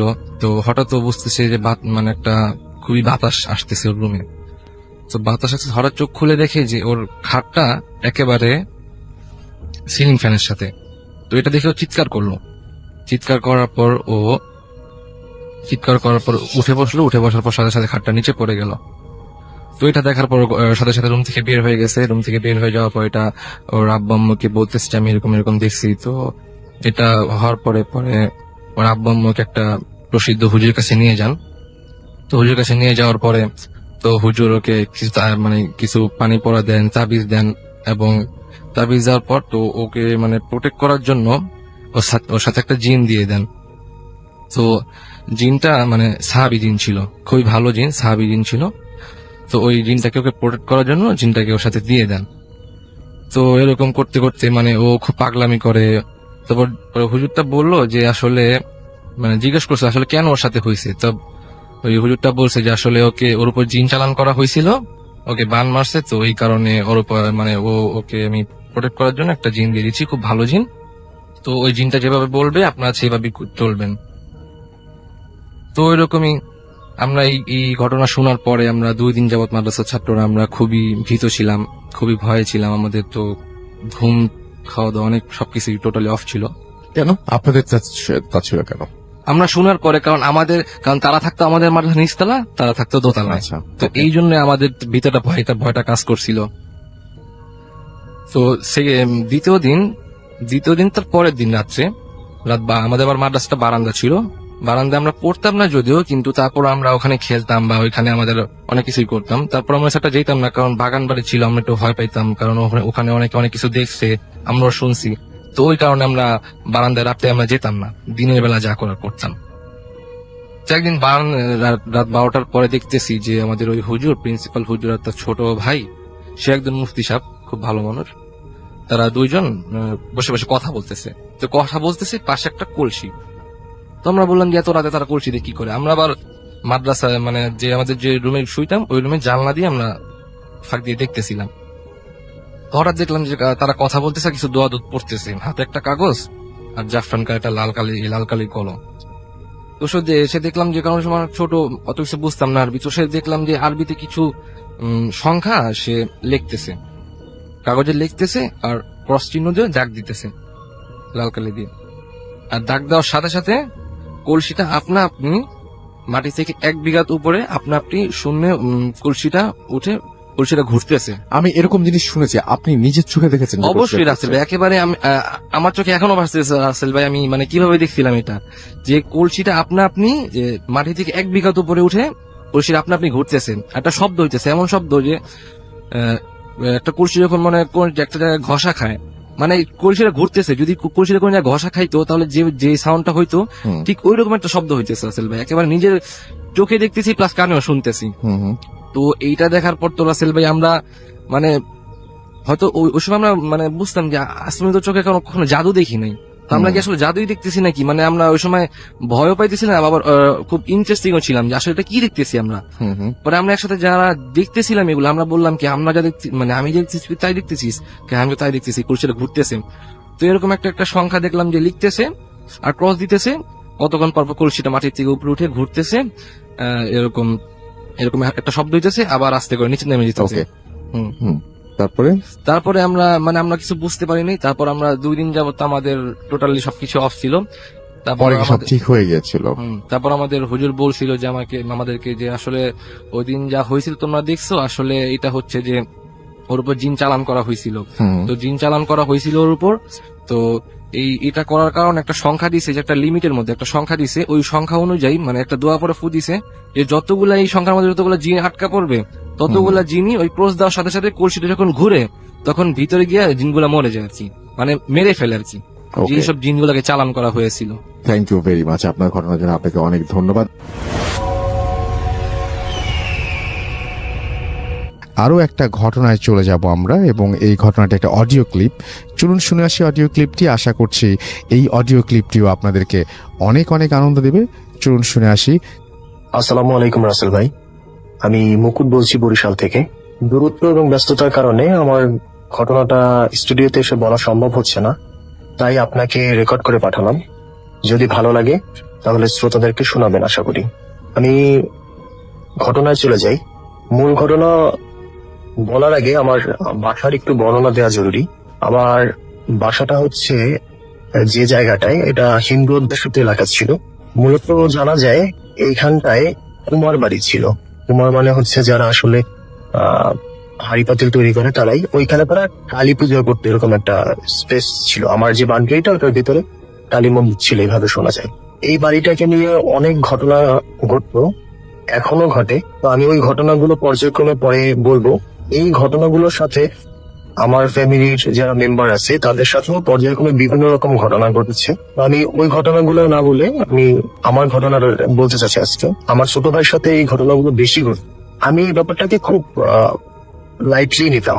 তো এক পর্যায়ে যেদিনটা আমার সাথে কিছু ঘটলো, ঠিক ওই দিনকার সকালে আমার ছোট ভাই আমাকে হঠাৎ করে এসে, আমি আমার রুমে ছিলাম, আমার ছোট ভাই আমাকে হঠাৎ করে রুমে এসে বলতেছে, তুমি যে মজা করো, তুমি যে এইভাবে আমাদেরকে হাসো, তোমাকে পেলে কিন্তু ছাড়বে না। আমি স্বাভাবিকভাবে ওর ব্যাপারটাকে খুব হালকা করে নিলাম। ঘটনাটা সেদিন রাতেরই। আমার মামা বিদেশ থেকে আমাদের জন্য একটি ডিভিডি নিয়ে আসে। তো আমরা প্রচুর ডিভিডিটা দিয়ে মুভি টুভি দেখতাম প্রথম। তো এটার কারণে দেখা গেছে যে আম্মু খুব বকাঝকা করতো আমাদের পড়ালেখা ডিস্টার্ব হওয়ার জন্য। তো ওই দিনকার রাতে আম্মু অফিস থেকে আস্তে আস্তে দেরি হয়ে যায়, কারণ হচ্ছে ওই দিনকার রাতে একটা বন্যার মতো এরকম হয়। তো আম্মু বাসায় আসতে আসতে প্রায় 9টা 9:30 বেজে যায়। আমার আম্মু আসার পরে দেখে যে আমরা ডিভিডিতে মুভি দেখতেছি। তো আম্মু খুব রেগে যায়। রেগে যাওয়ার কারণে আম্মু মানে খুব বকাঝকা করে এবং বলে যে এখনই তুমি তোমার নানু বাসায় গিয়ে ডিভিডিটা দিয়ে। তো খুব বকাঝকা করার কারণে আমরা করি যে হ্যাঁ ডিভিডিটা দিয়ে আসবো। তো আমার নানু বাসায় যেতে হলে মেইন রাস্তা দিয়ে যাওয়া যায়, আবার আরো একটি রাস্তা আছে, সেটা হচ্ছে আপনার হিন্দু বাড়ির ভিতর থেকে জঙ্গলের ভিতর থেকে যাওয়া যায় একটা রাস্তা দিয়ে। তো জঙ্গলের ভিতরের যে রাস্তাটা, এই রাস্তাটা দিয়ে আমরা সচরাচর নানু বাসায় গেলে ওই রাস্তাটা দিয়ে যেতাম। তো রাস্তাটা হচ্ছে এমন যে প্রত্যেকটা হেরিং বোনের রাস্তা, তো প্রত্যেকটা ইট আমরা চিনি, এরকম একটা অবস্থা। আমি এই সিদ্ধান্ত নিলাম যে আমি ওই রাস্তাটা দিয়ে যাব। তো যেহেতু রাত হয়ে গেছে, আমি করলাম কি আমার ছোট ভাইয়ের সাইকেলটা নিলাম। যে সাইকেলটা নিয়ে যাবো। তো রওনা করে নিলাম, পিঠে ব্যাগের ভিতরে ডিভিডি আর হচ্ছে সাইকেলে রওনা করে দিচ্ছি। যে রোডটা দিয়ে মূলত মেইন রোডটা দিয়ে যে রোডটা চলে গেছে, ওই রাস্তাটার ভিতরে আমি যখন ঢুকবো তখনই আমার অনুভব হলো খুব দ্রুত কিছু একটা আমার পাশ থেকে বের হয়ে যাচ্ছে। তো আমি কিছু মনে করলাম না, আমি মনে করলাম যে কিছু একটা গেছে হয়তো, আমি ওদিকে অত খেয়াল করলাম না। যেহেতু বৃষ্টি হয়েছে, রাত প্রায় অনেক হয়ে গেছে, সব জায়গাটা নীরব ছিল। রাস্তাটার একটা পর্যায়ে গিয়ে একটা বাগান, মানে হচ্ছে একটা বন, এরকম একটা জঙ্গলের মতো জায়গা আসে। ওইখান থেকে আমি যখন সাইকেল নিয়ে ক্রস করছি তখন আমি শুনতে পাচ্ছি যে সামনে অন্ধকারের মধ্যে 3-4 জন কথা বলতেছে। কথা বলতে বলতে এক পর্যায়ে আমি যখন ওইখানটা থেকে ক্রস করছি তখন হঠাৎ করে মনে হলো কেউ একজন লাফ দিয়ে আমার সাইকেলের পিছনের কেরিয়ারে বসে গেছে। খুব জোরে ঝাঁকুনি লাগে সাইকেলে। লাগার পরেই আমি অনুভব করতে থাকি, যারা সাইকেল চালিয়েছেন তারা জানলেন যে ডাবলিং কিংবা 2 জন নিয়ে যদি সাইকেল চালানো হয় তাহলে সাইকেলটা যেভাবে ভারী হয়েছে ওইভাবে ভারী হয়ে গেছে। আমি মনে করলাম যে কি হলো, চিন্তা করতে করতেই আরো সাথে সাথে খেয়াল করলাম রাস্তাটা ঠিক পাশেই একটা পুকুর ছিল। কোনোভাবে পিছন থেকে যদি কেউ সাইকেলে বসা অবস্থা তার সাইকেলটাকে নাড়ায় তাহলে অনুভব করা যায় যে চালায়, সে অনুভব করতে পারে যে সাইকেলটা নড়তেছে। আমি অনুভব করলাম পিছন থেকে কেউ চাচ্ছে সাইকেলটাকে পুকুরের দিকে নিয়ে যাওয়ার জন্য। আমি শক্ত করে হ্যান্ডেলটাকে ধরে চিন্তা করলাম যেহেতু বৃষ্টি হয়েছে, রাস্তাটা পিছল হয়ে গেছে, তো এই জন্য যে আমাকে আরেকটু শক্তভাবে হ্যান্ডেলটা ধরতে হবে, আস্তে আস্তে যেতে হবে। তো ওইখান থেকে ক্রস করে যাওয়ার পরে কিছু দূরেই ওই রাস্তাটা একটা জায়গা আছে যেখানটায় কিছু পানি জমে এবং ভালোভাবেই পানি জমে, কিন্তু রাস্তাটা পরিচিত হওয়ার কারণে আমি বুঝতে পারি যে কোথা থেকে যেতে হবে। মৃদু আলো। হঠাৎ করে আমি অনুভব করলাম যে সাইকেলটা একটা গর্তের ভিতরে পড়ে গেছে।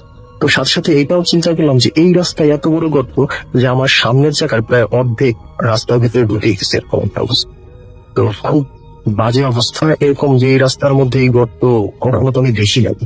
আমি করছি কি, সাইকেল থেকে আর না নেমে আমি হ্যান্ডেল দিয়ে জাগিয়ে সাইকেলটাকে আবার রাস্তার উপরে উঠলাম। এরপরে আবার যখন পরের প্যাডেল দেওয়ার চেষ্টা করলাম তখন মনে হলো যে সামনের চাকায় কেউ সজোরে লাফি দিচ্ছে কিংবা হচ্ছে কেউ